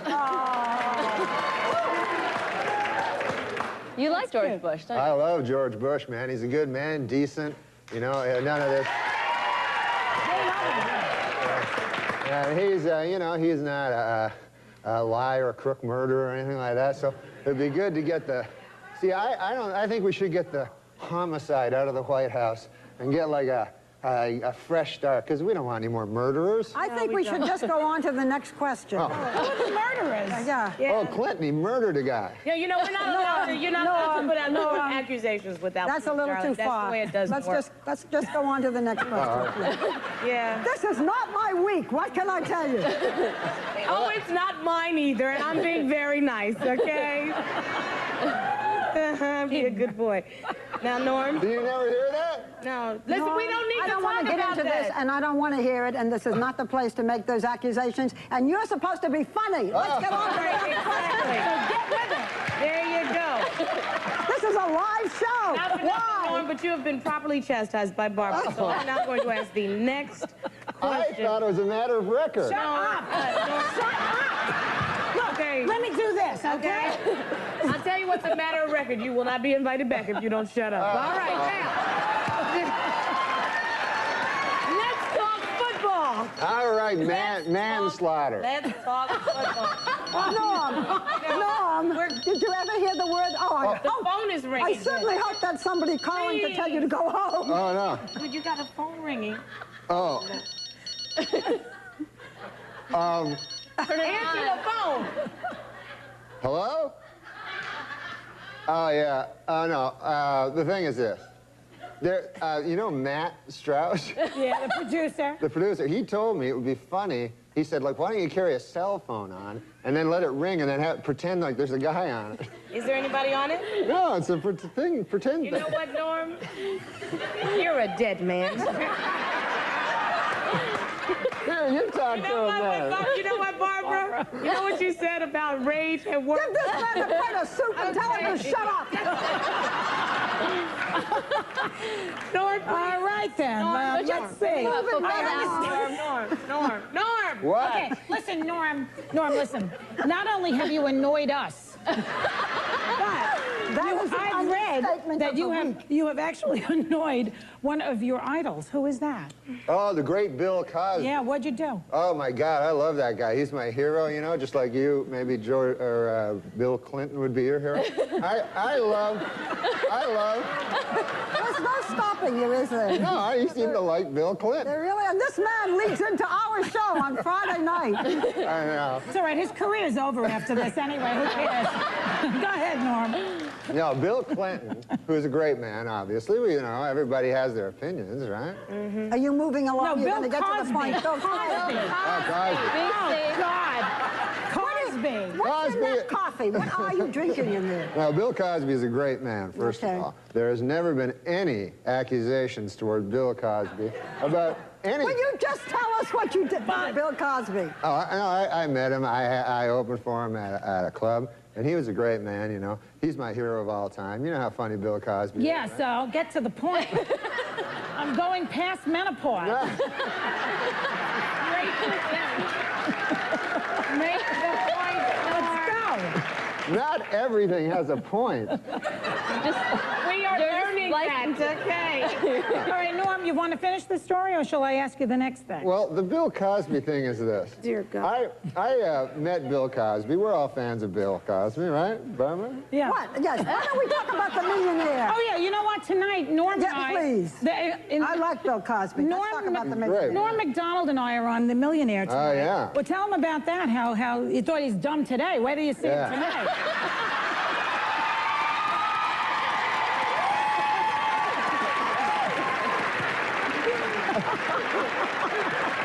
Come on, Norm. Tell him, Norm. People always told me Hollywood was like incredibly liberal and biased, and I thought it was untrue. But You want to talk about the millionaire? yes, I do. You have 10 seconds to tell how talk much about you the want. millionaire. Don't tell how much Don't you tell him what I won? No. Oh. You're not allowed to tell anything like that. Well, what are you trying to ask him then? I don't know. He doesn't answer anything anyway. All right. Okay, so he's on The Millionaire tonight, and he's on Friday nights, and on Monday, his taxes will be audited. So he's on Friday nights at 9. He's on The Millionaire at 9. You can play along at home on enhanced TV. You are a number. I have never met anything like you. We will be right back.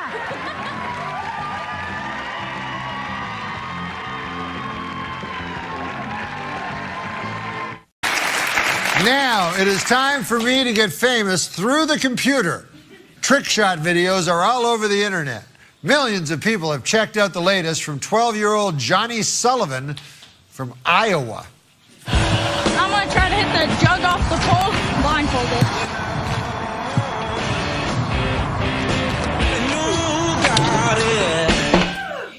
Oh, yeah, that's pretty good, huh? No. And he got 250,000 hits. I can easily beat that, obviously. I went out this afternoon with a camera crew. You know what that means? Field piece. Hey, I'm going to make a viral video. Look at that American flag up there on the moon. That was very impressive until you realize one thing. It was fake. Let's do some real ones. In my next viral video, I'm going to have one of my writers come up, and I'm going to throw it to him in a car.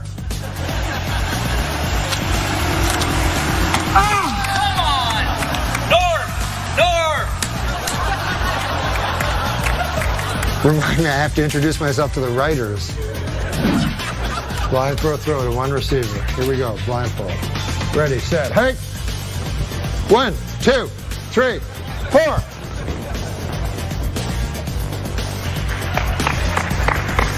YouTube, call it MeTube. There's two important things to a trick shot. One, the trick shot itself, and two, the thing you say right after. Would you like a receipt with that? Bury me in baking soda. I'm on fire. Did it go in? It's about time. It's about space. It's about two men in the strangest place. My best catchphrase combined with my worst throw. Move over, baby with infectious laugh.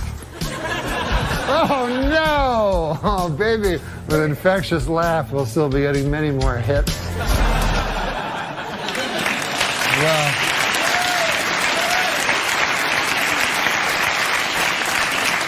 unfortunately, we didn't get one, or did we? With only 5 minutes left in the shoot and dusk coming at us, let's take a look at what happened. Watch this one.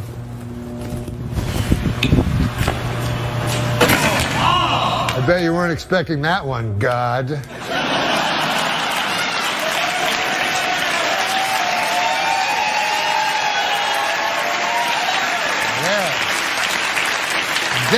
is going up on the computer right now, and we want to beat that little kid. We want 250,000 hits. The rest is up to you. Send us your trick shots, and don't waste any time if you don't have a great catchphrase to go with us. Back sports.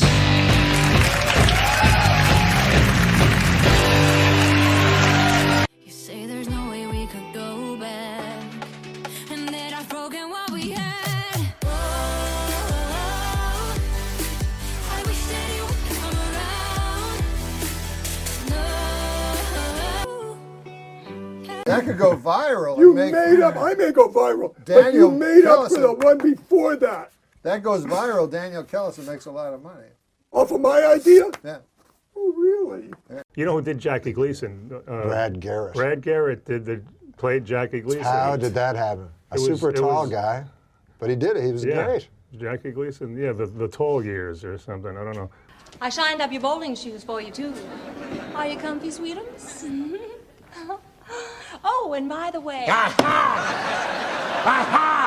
By the way, huh? All right, what's by the way?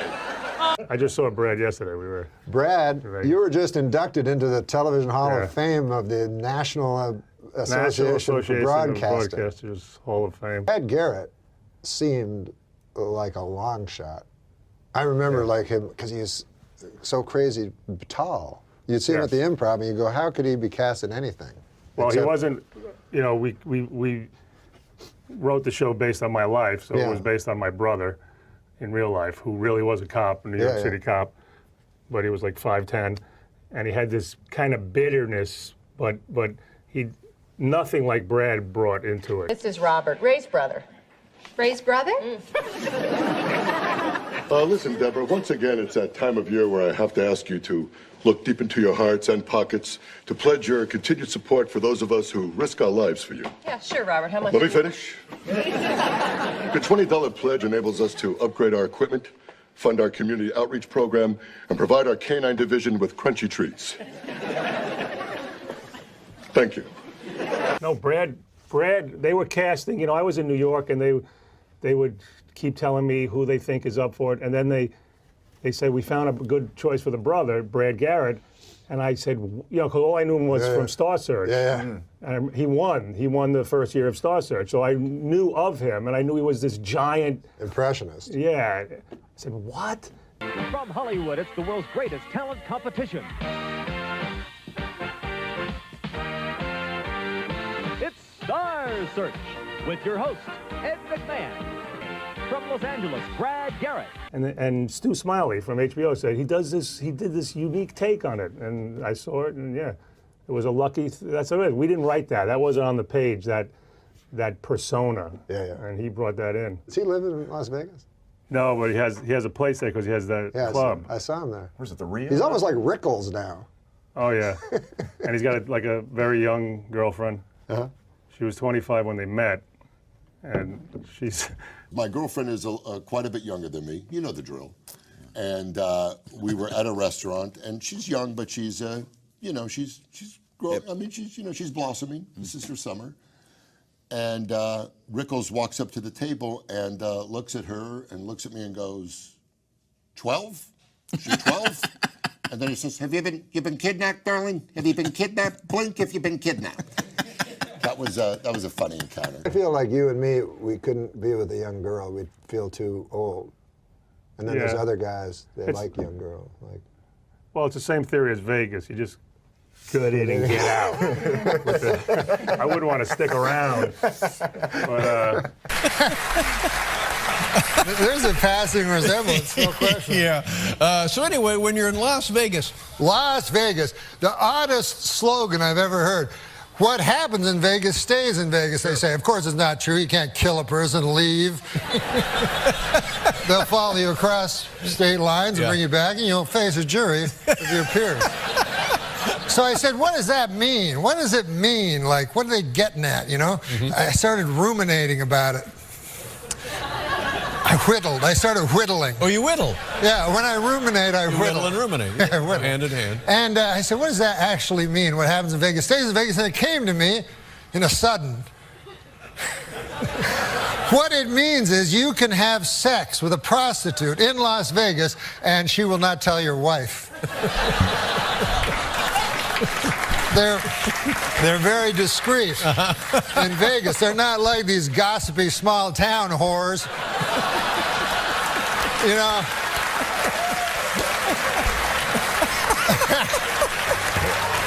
These blabbermouths down at the beauty parlor with that pale blue thing over their head, whatever that is, go, you're Hank Johnson's husband? By God, I had sex in exchange for cash last night with him. Small world. Yeah, in exchange for cash. Now, Norm. I know it's time to close my eyes to what ends, open up to new friends, leave my heart in Berlin, where the tables turning, seeking out the new vibe, running streets at midnight, cities never sleeping. I am in Berlin, Berlin. But Brad, you know, she's great, and Brad's the first one to tell you. He'll joke about it, you know. He says every time she leaves the house, I got to put out an Amber Alert, you know. Yeah. And her father was there. She was there this weekend. Her father's younger than us. Her father's Oh younger. my God. This guy's young, but I'm not. I mean, I'm what, how old are you? 35. Yeah. Okay. That seems young now to me. Did you ever? What about these comedians that have some goddamn horrible affliction and then come up and talk to you? You ever have that happen to you? On stage or in life? No, off stage. So some multiple sclerosis or muscular dystrophy, something like that. Yeah. And then they roll over to you and makes you feel not easy, uncomfortable, and it hurts timing. Yeah. It's a hell of a thing, huh?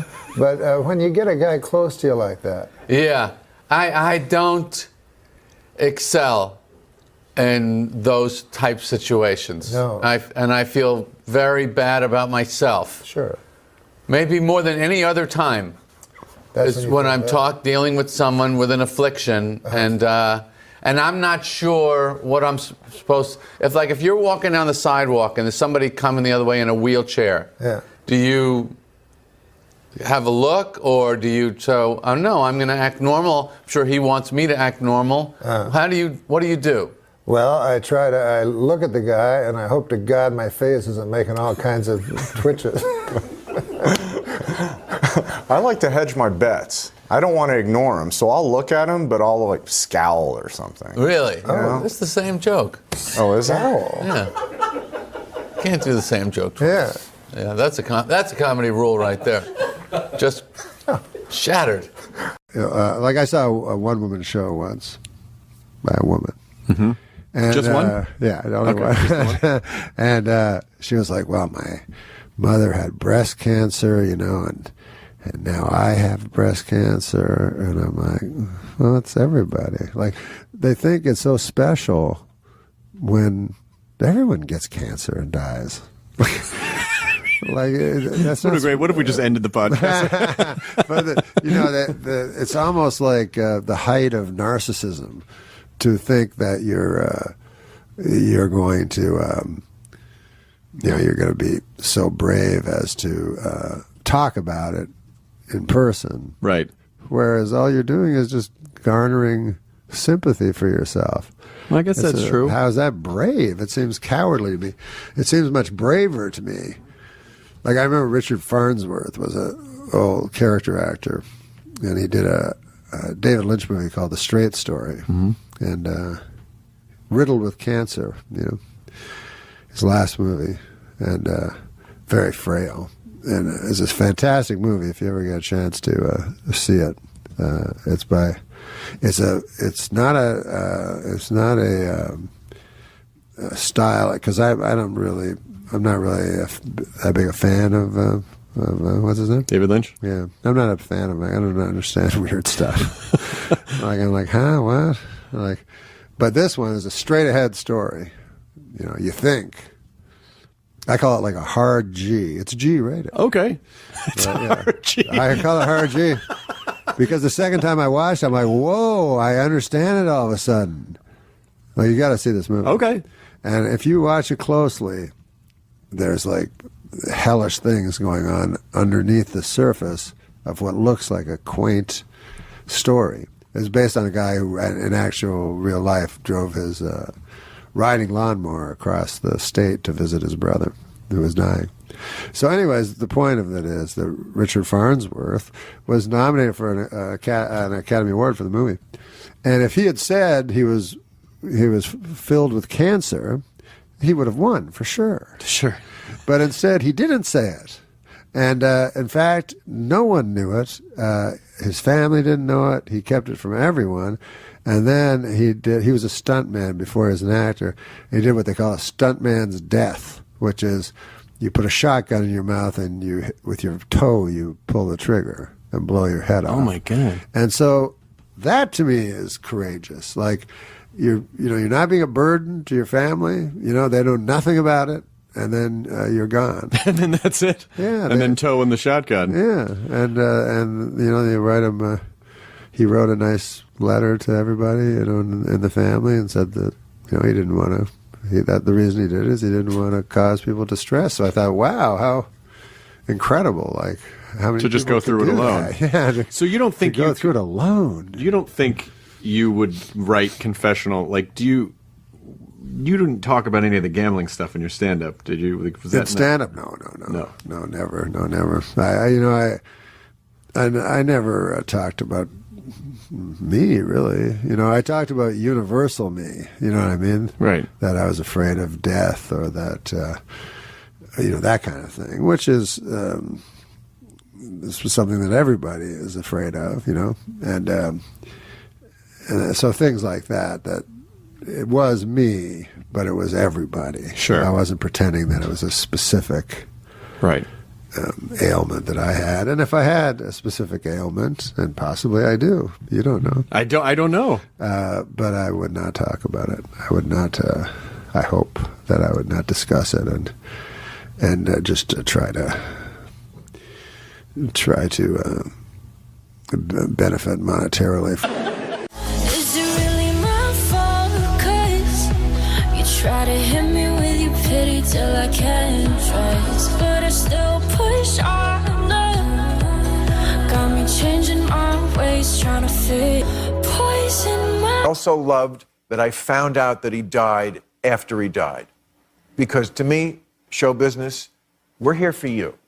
You're not here for us. Now, I'm not judging anybody, but there are people who, whatever they're going through, they share it with the audience. Sometimes the audience loves that. I've never been in that camp. I'm not here to burden you. I'm here to lighten your burden. So the fact that Norm, I didn't know about this, nobody knew about this.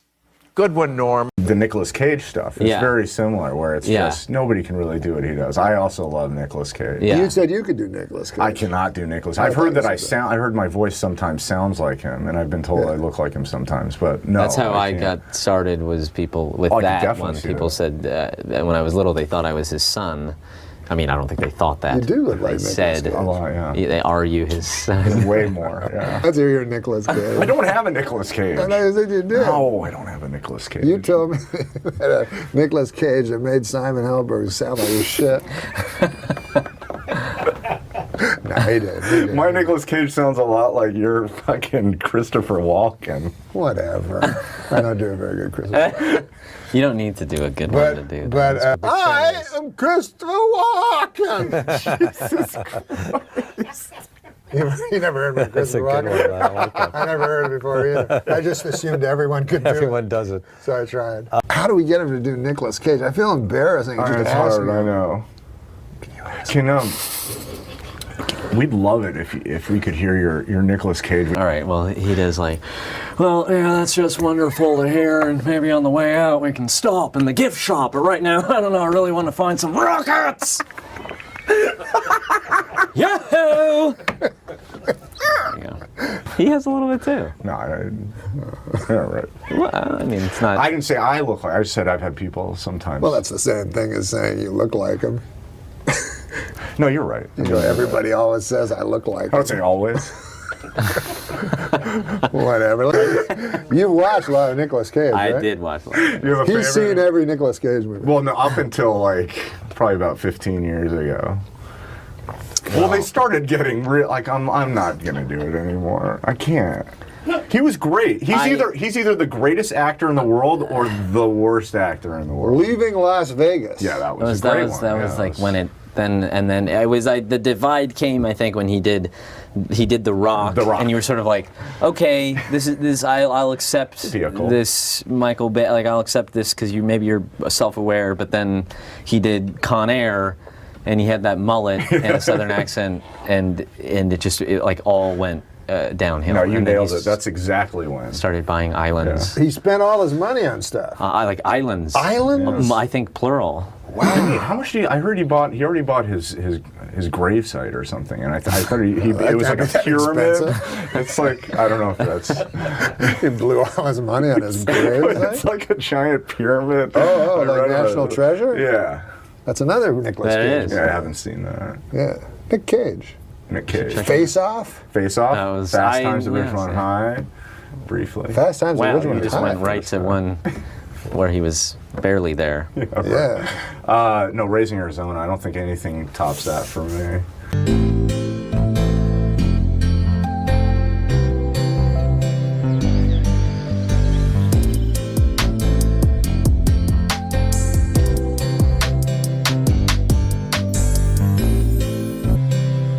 You have to put it in the right file, according to alphabetical order. A, B, C, D, E, F, G, H, I, J, K, L, M, N, O, P, Q, R, S, T, U, V, W, X, Y, Z. I never told you this story, Norm, but I went to play golf in the Valley one day. We got to play golf, by the way. I remember we were supposed to play. I play with my son once a week now. You did? Yeah, he's 10. We go right to Penmar, play 9 holes once a week. I just played it. Come. Yeah, let's go out. So I go to play golf at Hanson Dam. You know that course up in the Valley? It's off the 118. It's great. And so I'm there with Jackie Flynn. You know that comic? Yeah, and we're going to play. And so they say we're going to put you with 2 other players. And so we're standing there waiting for the 2 other players, and over walks O.J. Simpson and his friend. And so I just look at the heavens like, thank you, comedy God, for this opportunity. 4.5 hours on a course with Jackie Flynn being from Boston goes, fuck that, I ain't playing with that fucking murderer. And so OJ kind of just he didn't even get angry. He just sort of turned around and, sauntered off. And I was always curious what you would have done in that situation. Me? I don't see. Listen, man. Like, I was like, fuck, I don't give a shit about any of these people. I don't even think of them as real people. Like, everybody was angry when that Casey Anthony. Yeah. I don't give a fuck. Like, that's just some lady killed her kid. I don't care. Yeah. So if I met Casey Anthony, I'd just be, she's a celebrity. It's kind of hot. Yeah. Well, actually, when I spent most of my time during the trial looking at her tits. Because I don't get sad about stuff like that. I don't know if there's something missing in me but I don't give a fuck if somebody killed their kid. I didn't know her in the first place. I didn't know she didn't kill her kid, It's hard for me to really get all outraged about stuff. That's funny because that's in theory, according to some people, why you lost your job at SNL is because you were taking shots at OJ, and Don Allmeyer, who was running NBC at the time, sort of, and correct me if I'm wrong, if this is urban myth, kind of laid down the line that you were not to make OJ jokes any longer because he was a neighbor of his. Well, yeah, that's what they said. But still, if I met OJ, I would be like, you, I'd go, fuck, God damn, I want to hang out with that guy. Well, when we were on Sports Show, I tried to get interviewed with Norm MacDonald talked to OJ's lawyer for a half hour on the phone trying to get an interview with OJ in prison. That happened 4 months ago. Well, the lawyer said, this was funny, he goes, I bet OJ would do it. He didn't have no idea who I was, right? And so it was very funny. And then because when he came back, he goes, Are you a comedian? Are you that? I go, yeah. He goes, oh, you're the comedian, Norm MacDonald? You're a comedian? I go, yeah. He goes, oh, yeah. He goes, OJ doesn't like you at all. And I just imagine this retard lawyer like going to OJ, and then OJ going, "What the fuck? What are you talking?" Because he probably went like it was a big like. Yeah. Big pitch. They're willing to pay too. Yeah. Like I got my manager's assistant phones me up. He got a new assistant, so she phones me up all the time, and I tell her stop doing that. You know, she phones me up. She goes, "Norm, we have a wonderful opportunity for you." I go, "Really? What is it?" She goes, "Vegas High Life magazine wants to interview you." I'm like, "You mean I'm doing that Vegas gig next month?" "Yeah, they want to do an interview with you." I go, "You shouldn't start the sentence by going, 'It's a wonderful opportunity.'" But that's probably why he went in with OJ, you know, with this wonderful opportunity. Right. So wait, is OJ actively receiving interview requests? You know, I mean, like, how come there I aren't think more the guy interviews? needs to make money. But how come there aren't more? I was at a party with a friend and I noticed you first, and you returned my gaze, knew how to quench my thirst. You took me to that room like a dream come true. The dance you performed was just for me and you. Kisses on the neck, then you work your way down. Let yourself go for me all around town. Seductively stood before me. Give in to that thirst, feel the energy burst. The night flew past and you stroked my hair. The panic kicks in, you're no longer there. Now I'm thinking, please, it feels so good. Hey Twitter world, this is yours truly. Now coming soon to Twitter, you'll get to read all my thoughts and opinions on just about everything. Now there's a lot of fake OJ accounts out there, so this one, at the real OJ32, is the only official one. So this should be a lot of fun. I got a little getting even to do. So God bless, take care.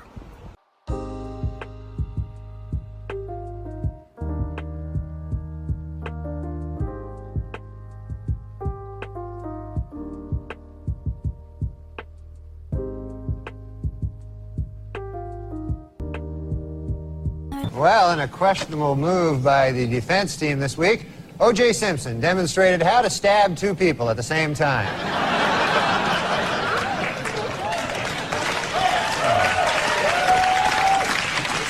In a brilliant move during closing arguments, Simpson attorney Johnny Cochran put on the knit cap prosecutors say O.J. wore the night he committed the murders.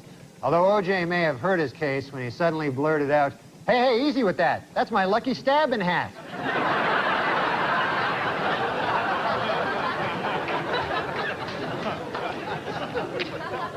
Well, it is finally official. Murder is legal in the state of California.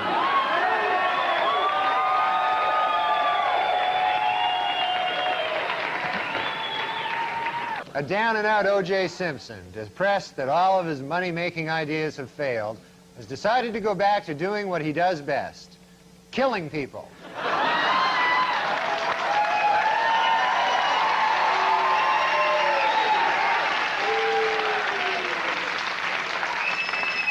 Hey Twitter world, you know, for years people have been able to say whatever they want to say about me with no accountability.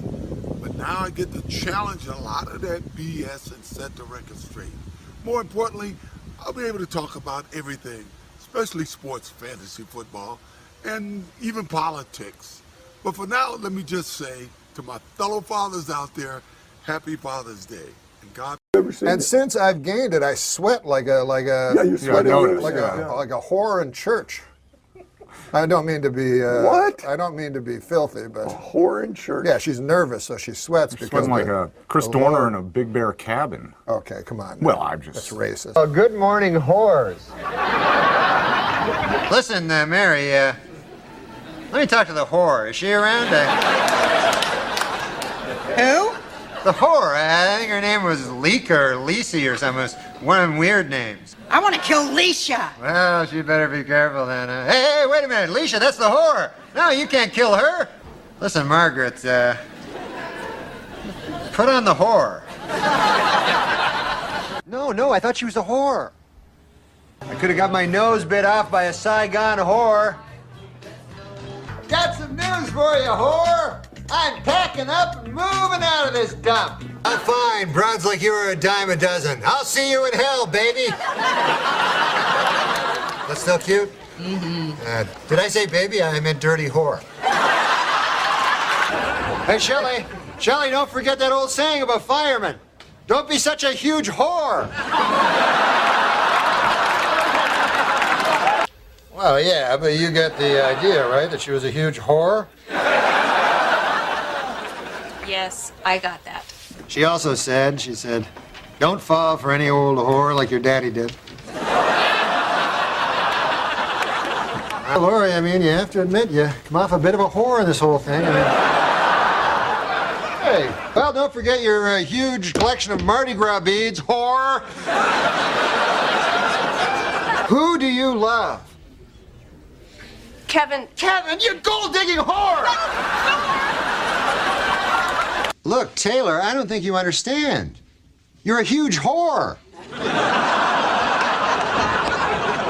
Which just goes to show you, Madonna's a whore. And in the worst job category, last year's winner, crack whore,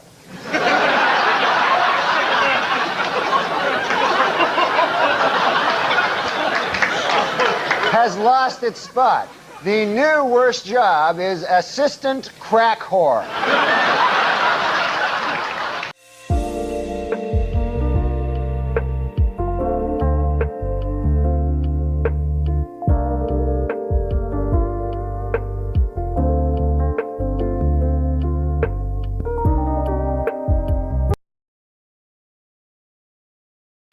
There's only one occupation where the person does not keep his job when he wins the lottery. You know what that occupation is? No. Crack whore. That was amazing. You pulled it out. I was worried about you for a minute. I thought you were in deep trouble. I thought you might get backed into a corner, have a lot more pressure on you, and then not have anything. I know. Las Vegas is now home to a 550-foot-tall Ferris wheel. Also drawing thousands to Las Vegas, whores. That's you. That's your voice all the way right there. That's the old Norm MacDonald lean in whores. No. There's a guy will come on TV and go, hey, listen, let me ask you a question. Do you like yellow? And I go, yeah, of course I like yellow. He goes, yeah, well, so is this guy. And they show a guy, he's waving, pointing at someone that doesn't exist, wearing a yellow shirt, you know? And then I go, Ruth, get out here, goddamn. Here's a guy on the TV that's speaking for me finally, Ruth. Anyways, I hope you guys are all doing well. I'm glad I got my wife, you know, Ruth. She's all right, you know. She watched a lot of TV. She got her guilty pleasures, you know, and her guilty pleasure is watching Housewives of Atlanta. I don't know if you've ever seen that. My guilty pleasure is finding elderly gentlemen and shooting them in the leg. That's just a joke. That is a joke. I felt it was time I tell a joke, and I think it may be in my contract. Anyways, my wife, man, she ain't the brightest girl, Ruth. We have what's called a hall pass. You know what that is? A hall pass? That means you're allowed to have sex with any two people that you would like to have sex with, you know, because they're special. So I chose, and the other partner has to agree to it. So I chose on my hall pass Angelina Jolie and Christy Brinkley. And Ruth, my wife, she's so stupid that you know who she chose? The Mexican guy that mows my lawn and his brother. Of all the people in the world. All the people in the world. But I love women, you know. I consider women to be superior to men, and I'll tell you why. They create life. Think about that. You know what I mean? What do men do? Maybe they eat sour cream and onion chips or something. Women create life, for God's sakes. It's amazing. You know what I'm saying? If I was a woman, that's all I do, just create life. You know, I go to parties and go, hey, Fred, what do you do? I can't remember. And Fred would go, I'll tell you what I do, Loretta. That's my name in the story. He'd go, I tell you what I do, Loretta. I think you know I work down at the bank for Mr. Abernathy. And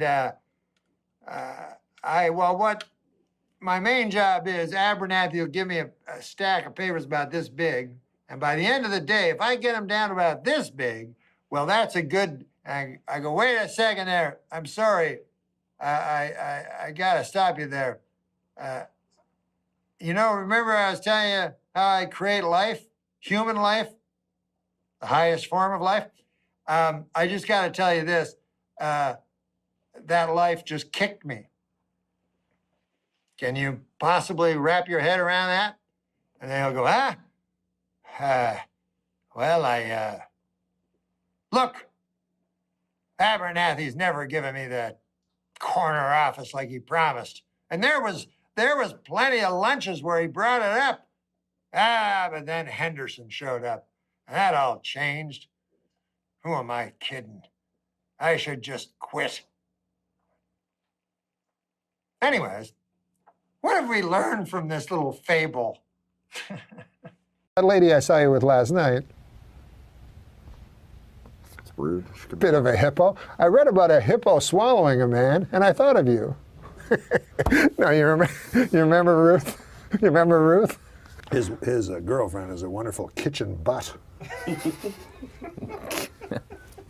Remember Ruth? Yeah. Dr. Ruth? Nah, he went out with this big fat hog named Ruth. I listen, it's not sexist in any way. It's not sexist. No. The whole family. The whole family. Ruth's family? Oh my God! They may as well live in a sty. Okay. Because not only, they were obese, the whole family. It's just rude. No, I know. I'm not saying that her. Listen, people have girth issues. Yeah. I think it was inherent. It was just. I try to be. Girth issue. Yeah, it was. Yeah. It was a genes issue. I don't think she could really help it. Oh yeah, no, it was all genetic. Her genes were not flattering. Her genes caused her to buy a lot of fucking pastry. I'll tell you that. But they were filthy. Like pigs. Like pigs, they would eat, and then the food would fall on them. And the father, I remember, his gut was way up. And you know and the skinny arms like a he would just pterodactyl. eat off of his own gut. All the time, yeah. And then a big fat Ruth there with this fucking guy. And she'd always sit on his knee. Whatever. I don't even want to get it. No, but she was a nice lady, Yeah, really nice lady. But spiteful. Really? She Spiteful? sounds great. Yeah. She was nice. She was nice, but she was horribly spiteful and horribly obese. Yeah, she was mostly known for her spite. Like, if you got to know her. You have to be really spiteful to have that beard. Absolutely. I knew her for 3 months. I didn't even see a fat person anymore. Just pure spite. Spite. That's a compliment to some fat people. One time I tried to drive around her and I ran out of gas. I don't want to say she was spiteful, but she could be watching, man. I don't want to say she was spiteful, but one time she got on the scale and said, please, one at a time. This lady was spiteful. One time, she was so spiteful, she was swimming in the ocean. A helicopter fucking radioed down for landing instructions. She was a little spiteful. Now it's just a euphemism. God bless Ruth. God bless Ruth. She was named after the biblical figure Ruth. You know the book of Ruth? No, but every time you talk about Ruth, you always refer to the chapter of Jonah. Oh, that's true, yeah. The whale. Yeah, that's my little joke. And it's not a whale, it's a big fish. What is a mammal? What's a seal? It's not mutually exclusive. You can be a seal whale has to animal. breathe air, right? How does it get up? How do they get up on those buoys? It's a shimmy. They're shimmy. They must be just pure muscle, the way Ruth's pure spite. Yeah. All right. Pure blubber. Okay, No, what? You say there's no way we could go back, and that I've broken what we had. Oh,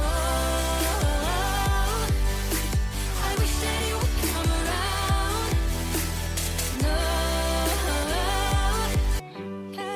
around. Is the whole thing is a complete waste of everyone's time, and it's joyous because he's reveling in it. He's reveling in every second of it. This wife Ruth he keeps speaking of. Nothing's real. Yeah, There's Agnes at the desk. Yeah. Let me ask you something. I have a joke. Yeah, like your Wesson Oil. Huh? Like your Wesson Oil joke. My Wesson Oil joke? Yeah. Why? Stop it, Jethro. Well, you know what? I asked you, how are you? Yeah? And you went into, I believe, a 48-minute joke. Oh, which... I'm sorry. There's a show called Rock of Love. Yes, Bret Michaels, Rock of Love. Yes, yeah. Bret Michaels, and he had a band called Rock of Love, and he was a No, big he had a band, band singer. He had a band called Poison. Whatever, yeah. And but Poison. Yeah. But their hit song was Rock of Love. So, anyways, did you ever hear the Andy Williams quote, "In the future, everybody will be famous for 25 minutes"? Yes. I think it was Andy Warhol. Huh? Andy Williams was Moon River. Oh. Andy, it's a generational thing. Yeah, okay. These are just questions from the internet, but a lot of them are bad. What? They're... Huh? What? They're... Oh! Okay. Let me see here. Ooh. What is it? Huh? Is it a good one? It's not good at all. What do you got in your tooth? Oh shit. Huh? It's red. Oh, I just ate some dried cranberries. Yeah, that's what it is. That's what I thought it was. You're on television. Is it still there? No, it's gone. All right. Yeah. He could steal off everyone, and then everyone was afraid of him. I respect that. Huh? I respect that. What's that? A group of teenagers in San Rafael, California, used the term in connection to a fall 1971 plan to search for an abandoned cannabis crop that they had learned about. Gee, who writes these? Huh? We should have this person locked up and looked at, or at least looked at. But that gets you into hell? Huh? What, are you an angel? Gets you a ticket to hell? Who knows what you're doing? Huh? I look like a catfish hunter when I have a Yeah, but you know it's wrong, right? Fruit. But you know it's wrong, right? Mouthful of juicy fruit? You No, don't. not if it's your own. But you can't take a mouth. You can't take 7 pieces of someone else's juicy fruit. Oh, right? you've had a mouthful of juicy fruit. You've had a mouthful of juicy fruit. No, be honest. Do you think it's all right if someone hands you their pack of gum? Do you think it's all right to take 7 pieces? I did do that. Do you think it's all right? Is the question. I don't think it's a mortal sin, a venal sin. No. Is it rude? Yes. Everybody sucks cock. I think you're indirectly. Straight women suck cock. Gay guys suck cock. Straight guys suck cock. Huh? Let me tell you something. Let me tell you something. This guy sucks his own cock. That's what he tells me. In confidence. All I was going to say is, I'll answer. all I was going to say is, if you happen to have a bad set, they will blame it on the marijuana when you might have had a bad set without it. I've seen you have bad sets. That's a good point. With marijuana, without marijuana. How dare you? When did you see? What night are you talking about? I haven't had. I like that one. And I only get teary-eyed usually for the national anthem. Which one? Huh? Which one? En français. So then people go, well, who do you want? Well, there's that one comedian. She's a comedian, and she's also a lady. Yeah. And then it gets... It's more common now. Huh? A lot more. It's common now.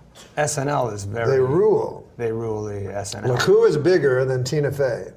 She's strong. Too big to fail. But you have children. You are a father. Yes, and I'm not dead. Yes, and I bet you'd like a man great. Are you going to give me one? Huh? Are you going to give me No, no, your son would have to get it for you. What the fuck am I going to buy you a Father's Day present for? Is Father's Day coming up? Father's Day's next week. What is the man great, you ask? Okay. Huh? Fine, I didn't, but... You didn't ask, but you want to know. You probably know what it is. $1 a day for one razor? No. Why do they call it dollar shave? Huh? $1 a month? You know, George Clooney is engaged. Sure. How about that, huh? He and you were sort of the modern day, huh? I read well. You read well? Well, read this then. Why have you got that? Huh? Just to, I mean, to be on my TV show. Performing. Huh? No, I meant by saying. What? I mean, here you are with a showgirl in London. Yeah. There must have been some love involved there. No, she was a showgirl in Las Vegas. Well, are you happy that CNN has fallen? No, I don't want. Huh? It does suck that you sleep a third of your life.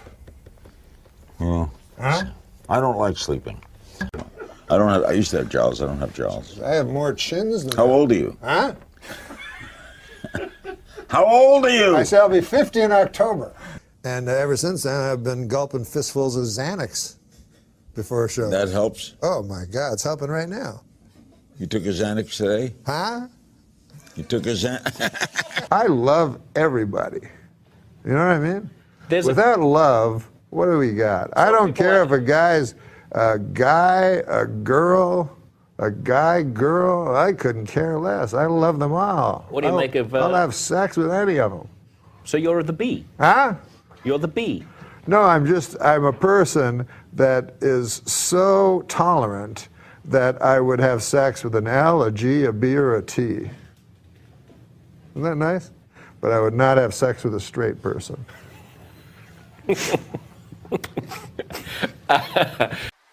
Paradise with your body, I don't wanna share. We're making dynamite, explosive love intentions building in the air. Yeah. So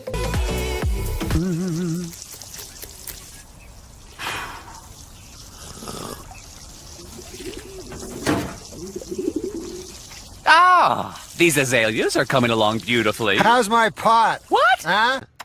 Where'd you get all this surveillance equipment? Your bedroom. What? Huh? Relax. Yeah, you too.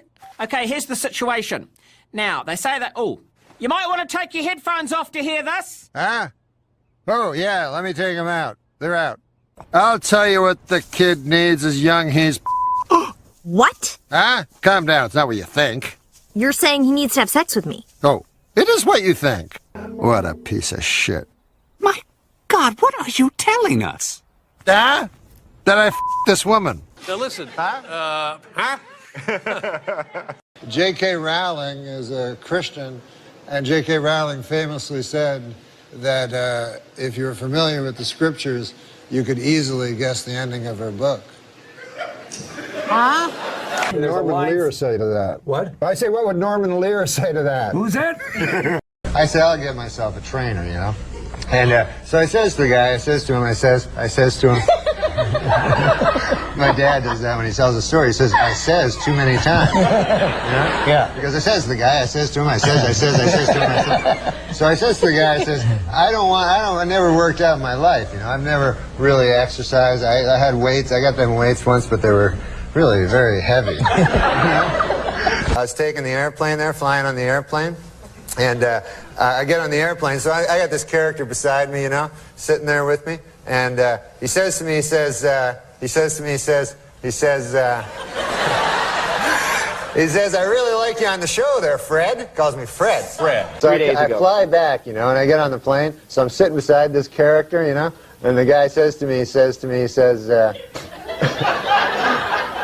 hey, I like you on the show there on the news. So I went there, and there was a homeless bum outside there. So the guy says to me, he says, can I have some money? They're always looking for money. Oh, sure, yeah. So I don't like to give them money on account of, you know, then I don't have the money. Yeah. And so he says to me, he says, can I get some money off you? And I don't like giving the homeless bums money, I'll tell you why. Because I figure they'll do the crack. Right? What did he say to you? He said to me, he says, he comes to me and he shakes my hand. And he says to me, he says, I see you're eating a pickle, you know?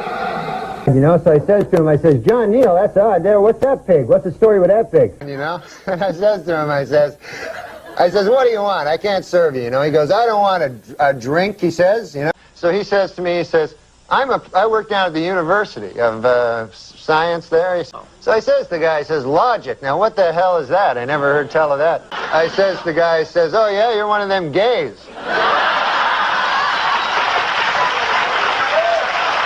So then I says to Mabel, I says, Hi, kids. I'll finish this later. Hi, Dad. Where's your mother? Out back.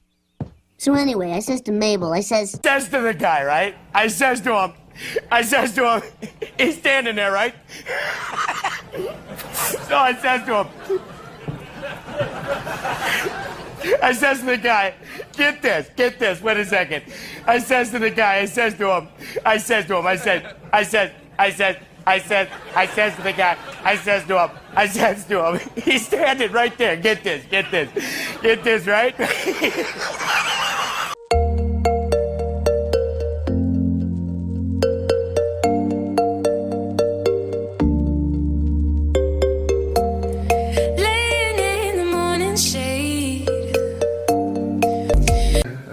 And then all of a sudden, out of the blue, Lauren says to me, he says, that's the thing I wrote for Farley to do. I said, what if you did a thing where it was just a guy who says, he says to me way too often. So Farley would do it really funny. He goes, I met this guy and he says to me, he looks me right in the eye and he says to me, he says to me.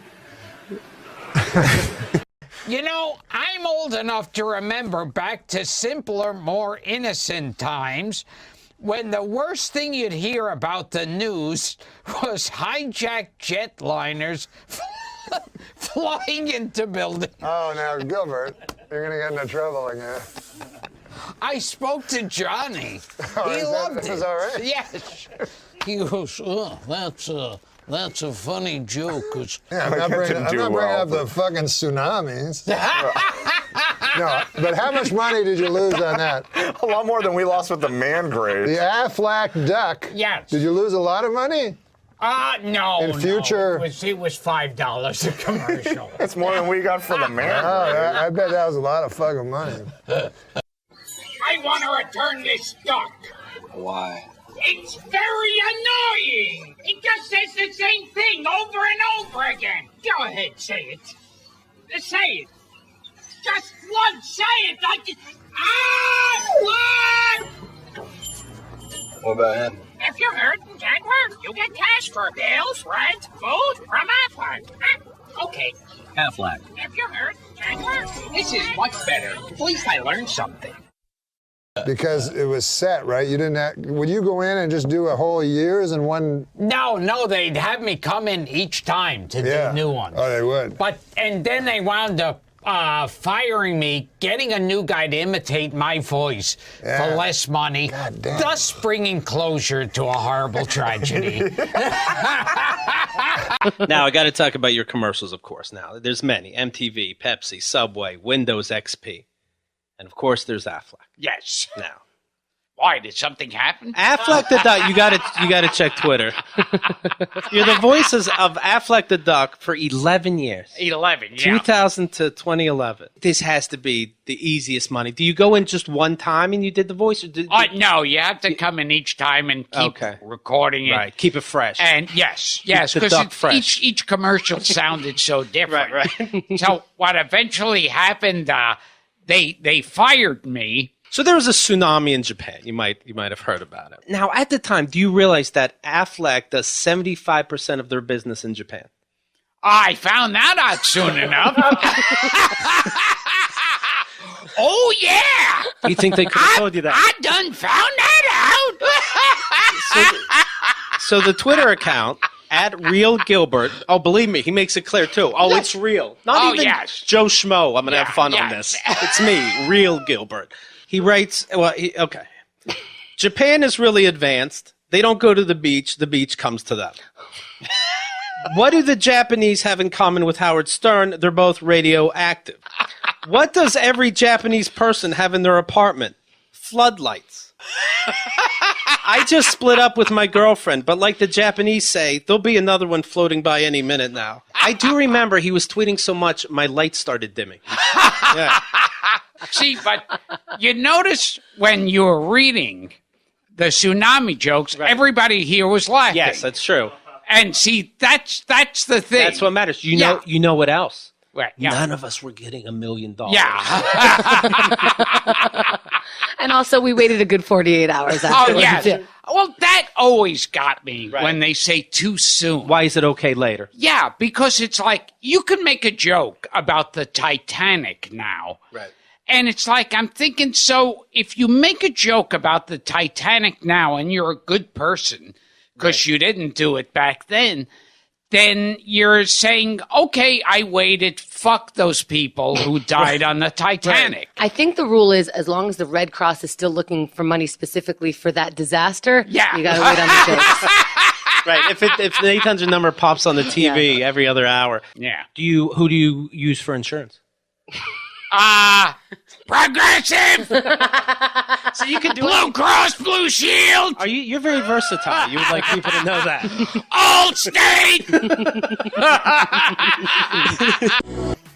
And now we're warm. Now we're warm. Well, we're warm not only by the coffee, but by fellowship.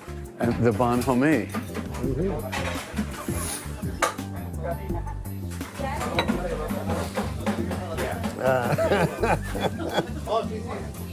I almost got you there.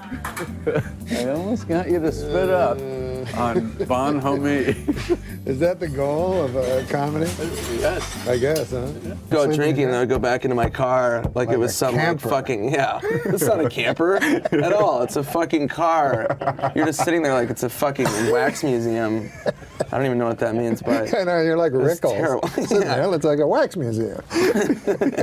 Wax museum.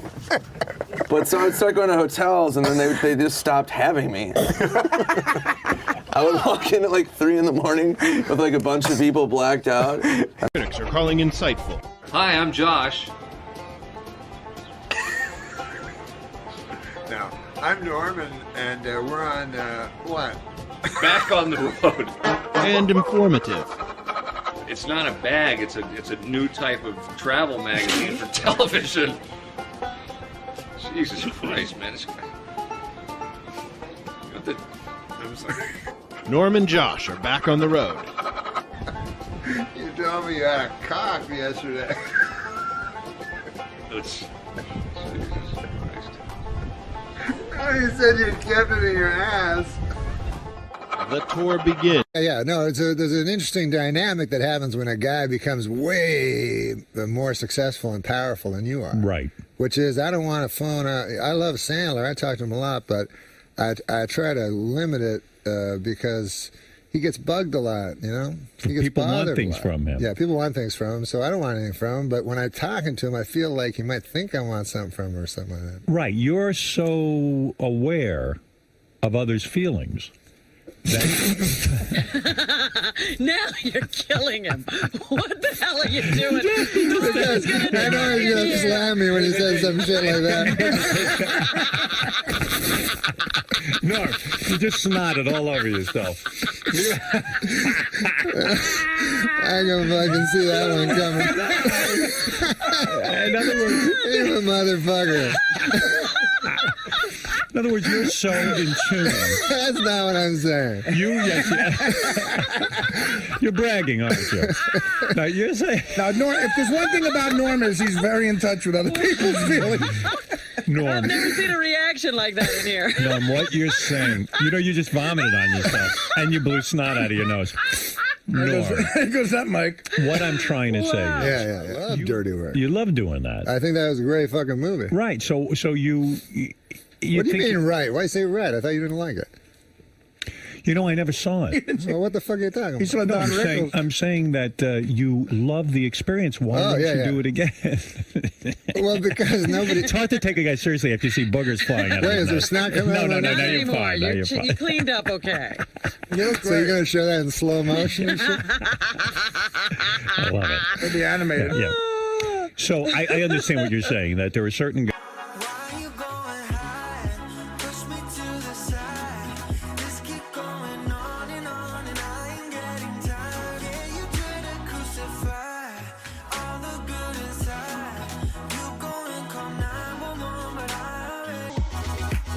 You want to hear what it has? Yeah. It has heavy-duty grilling grates. Deliver exactly what you need to achieve that perfect steakhouse flavor. Chicken, steak, has never tasted so good.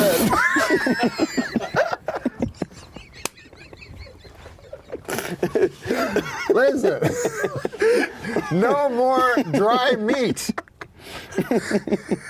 You look for jokes. Yeah. That have the same setup as the punchline. You know what I'm talking about? Yes, the perfect joke would be if the punchline and the setup were almost identical. Yeah.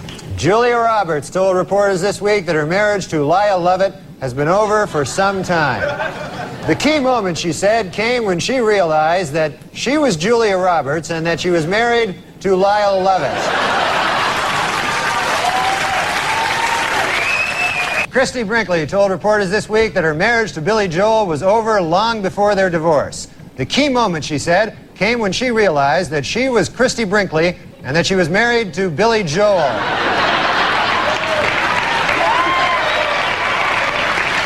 According to an obscure 14th century law, British Army Captain James Hewitt could be hanged for having an affair with Princess Diana. The punishment for having sex with Princess Diana is death. The punishment for having sex with Princess Anne is having sex with Princess Anne.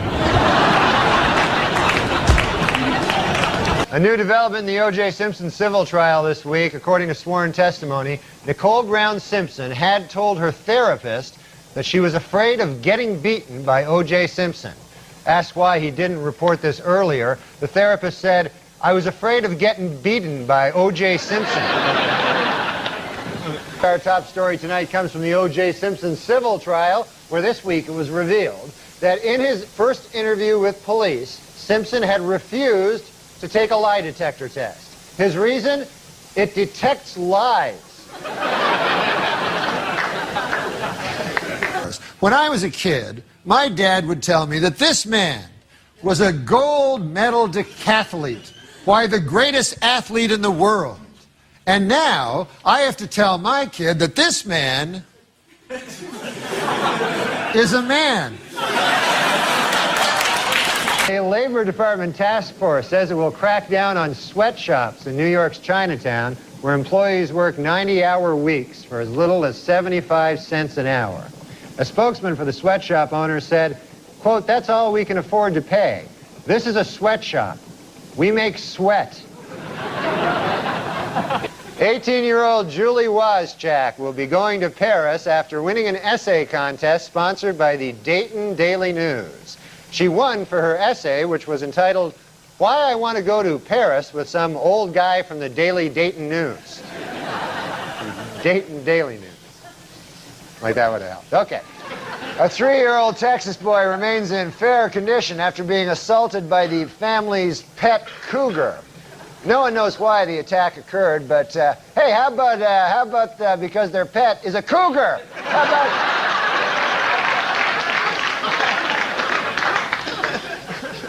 Rap star Hammer is suing the Los Angeles Police Department after he and his entourage were mistakenly handcuffed by police. The most shocking part of this story, Hammer has an entourage.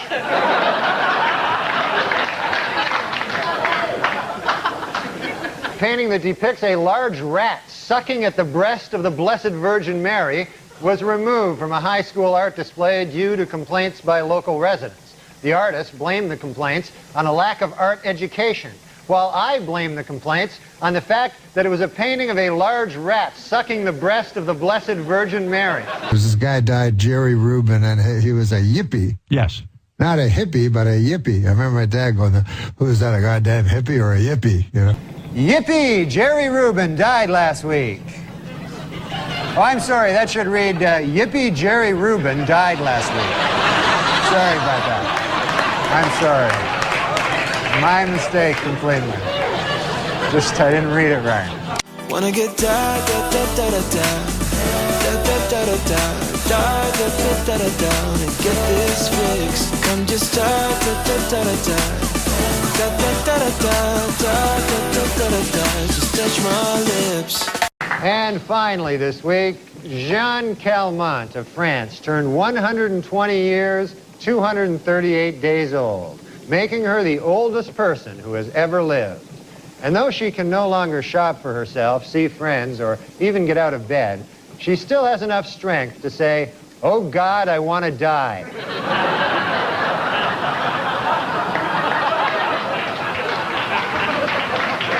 The world's oldest man, a 111-year-old parapsychologist, has passed away.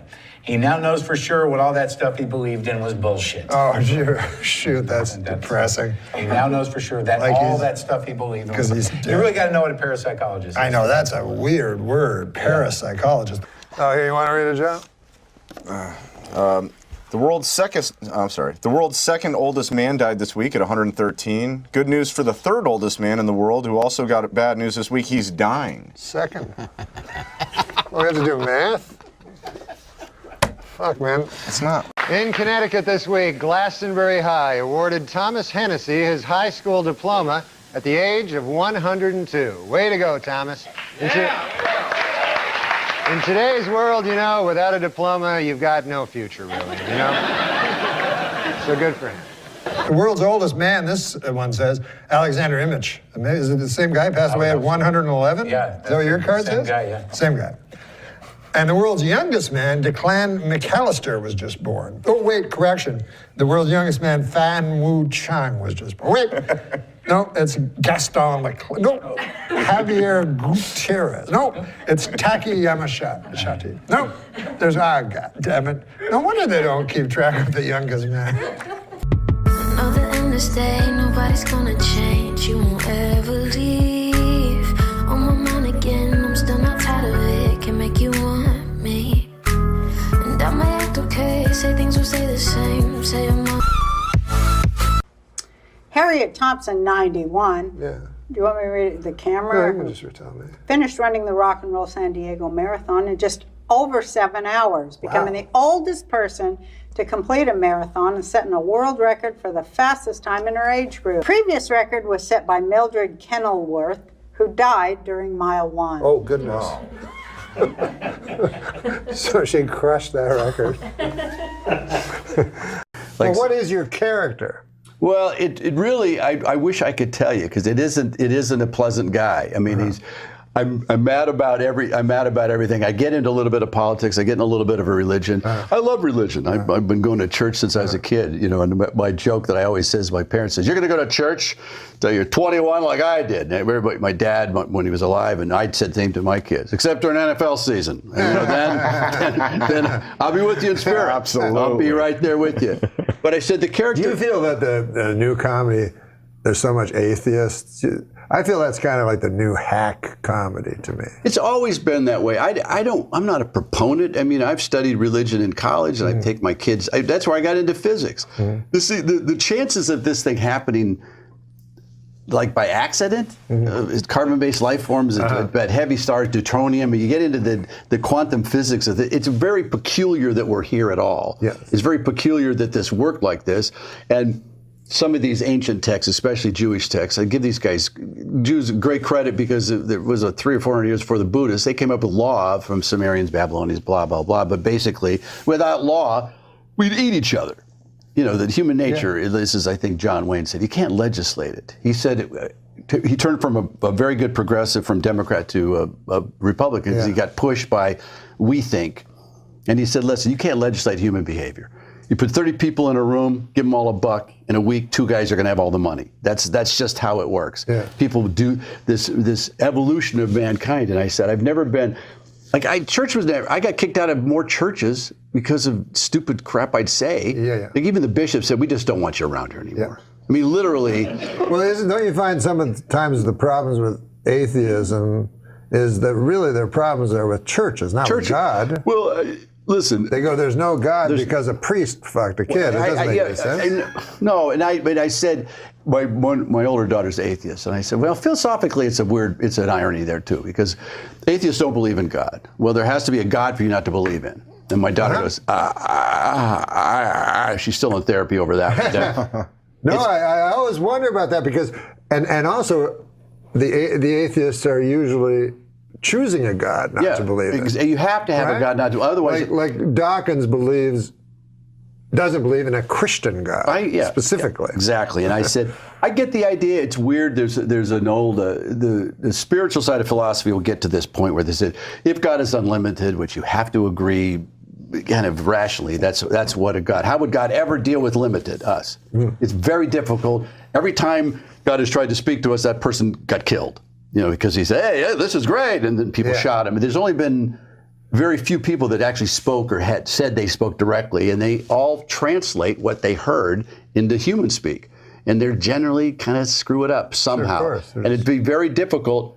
There's no, I used to, there's a Mark Kornhauser, used to be a magician that I work with all the time. And this is one of my analogies for the spiritual life. He goes, he did that trick where you rip a newspaper. Remember, well, magicians always worked with us with prop acts, and comics probably are going prop act. You know, a lot of prop acts I like. The Amazing Jonathan is hysterical, and I like magicians. What? Hey, you rip the newspaper, and then you unfold it. Yeah. And I'm on stage going, "It's magic."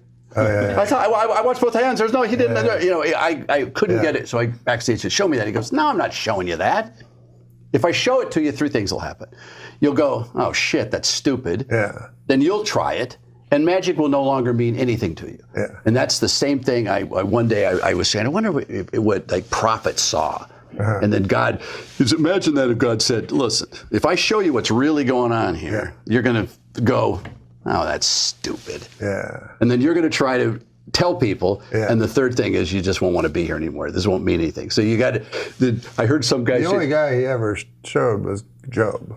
And then I think the prophet Islam. Ezekiel? No, Muhammad. They showed him, and then he wrote it because his miracle, he said to his staff, was. We're not going to get too deep into that. No, but you don't want to get into that. He couldn't read or write, so he said his miracle was he wrote their holy book. But he was a nuts guy, from all accounts. Really, was a good guy.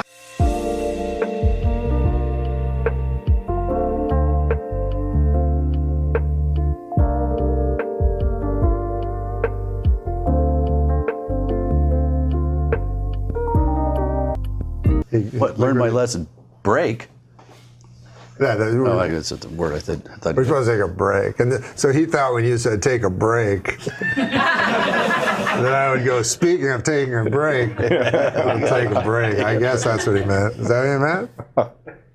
He pointed to it. Yeah, he's just Would you like to do it, Adam? You like doing that.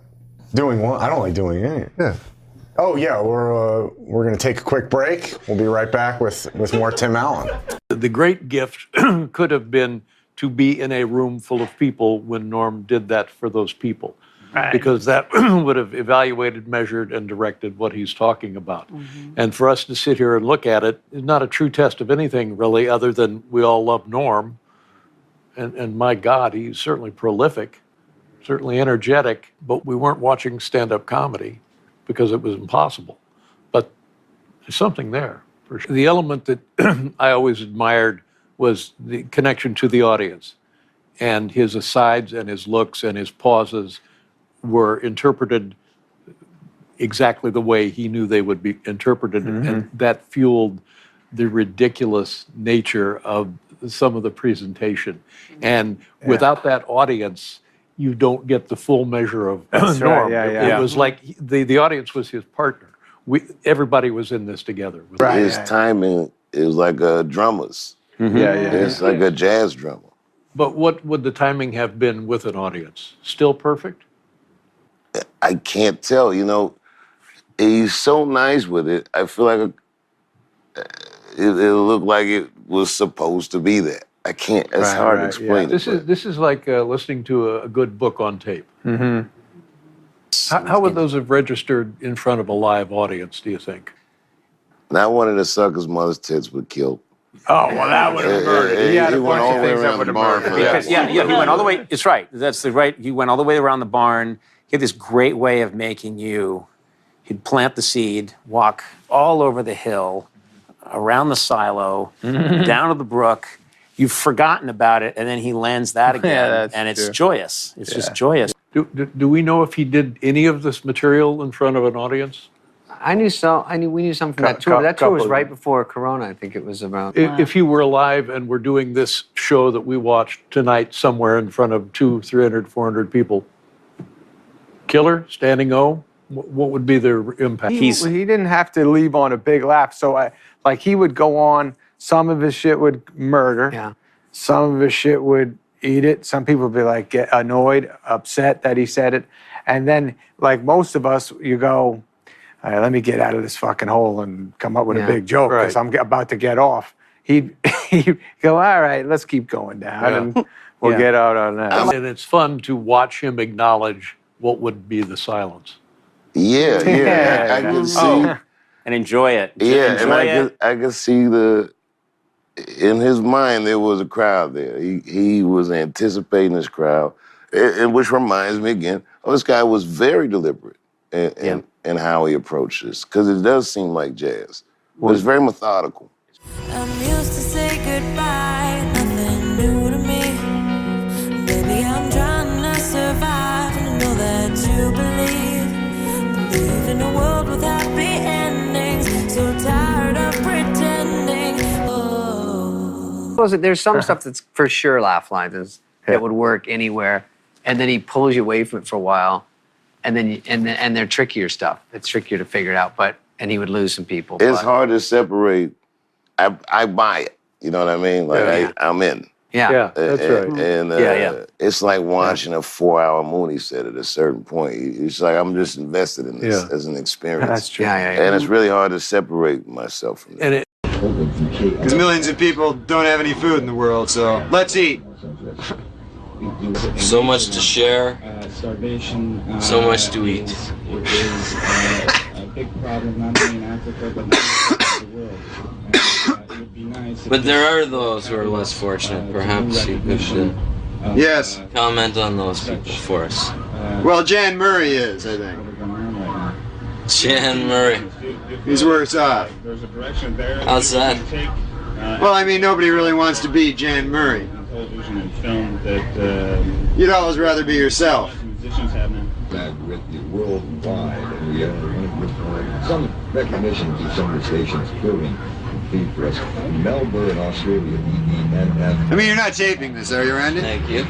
And then Roberta Duran says to the other guy, "No, you blow it up this time." Oh. Jerry Lewis, the actor, or Jerry Lewis, the telephone guy. Any of those caps that I wear, it's always a love. Either that or the hang.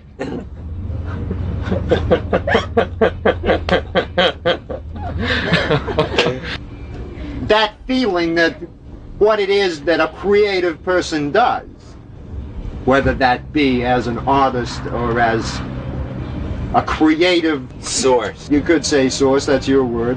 Genius. Genius would be more my word. My next guest is Mr. Bill Cosby, the man who's done more commercials than Bruce Jenner.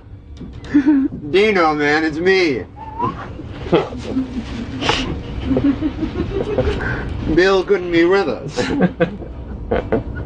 guess that's perfect. And you only have one tape with one song in it. Yeah.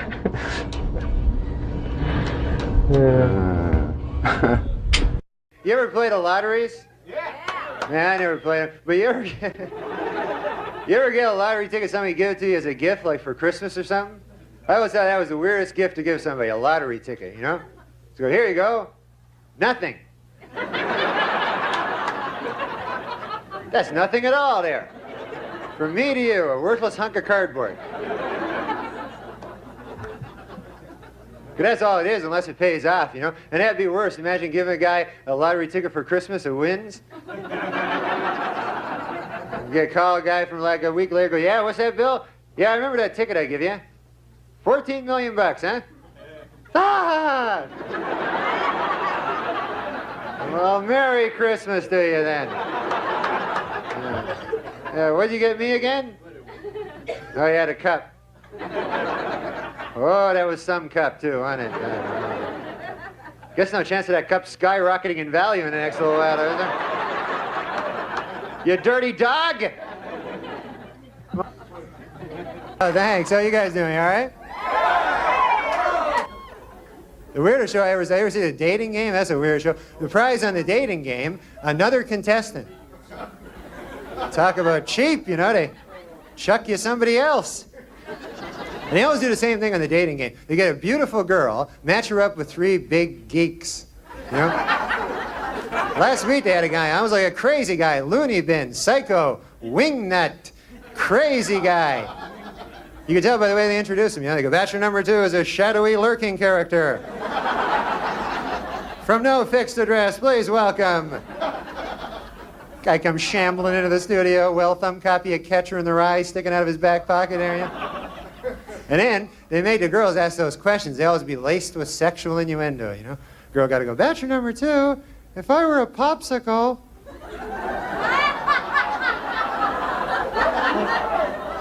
What would you do to me then? What?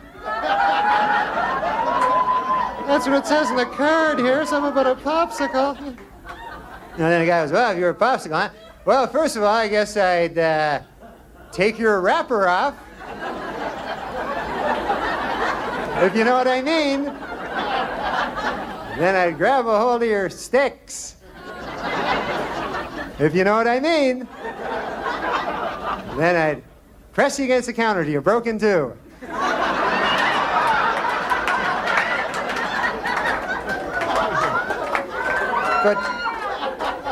Put half you in the freezer till later. You know what I mean? You understand what I'm getting at there? Crazy guy that turned out to be. I'm scared of letting go, go, go. I'm scared of letting go, go, go. I'm scared of letting go, go, go. I'm scared of letting go of everything. I'm scared of letting go.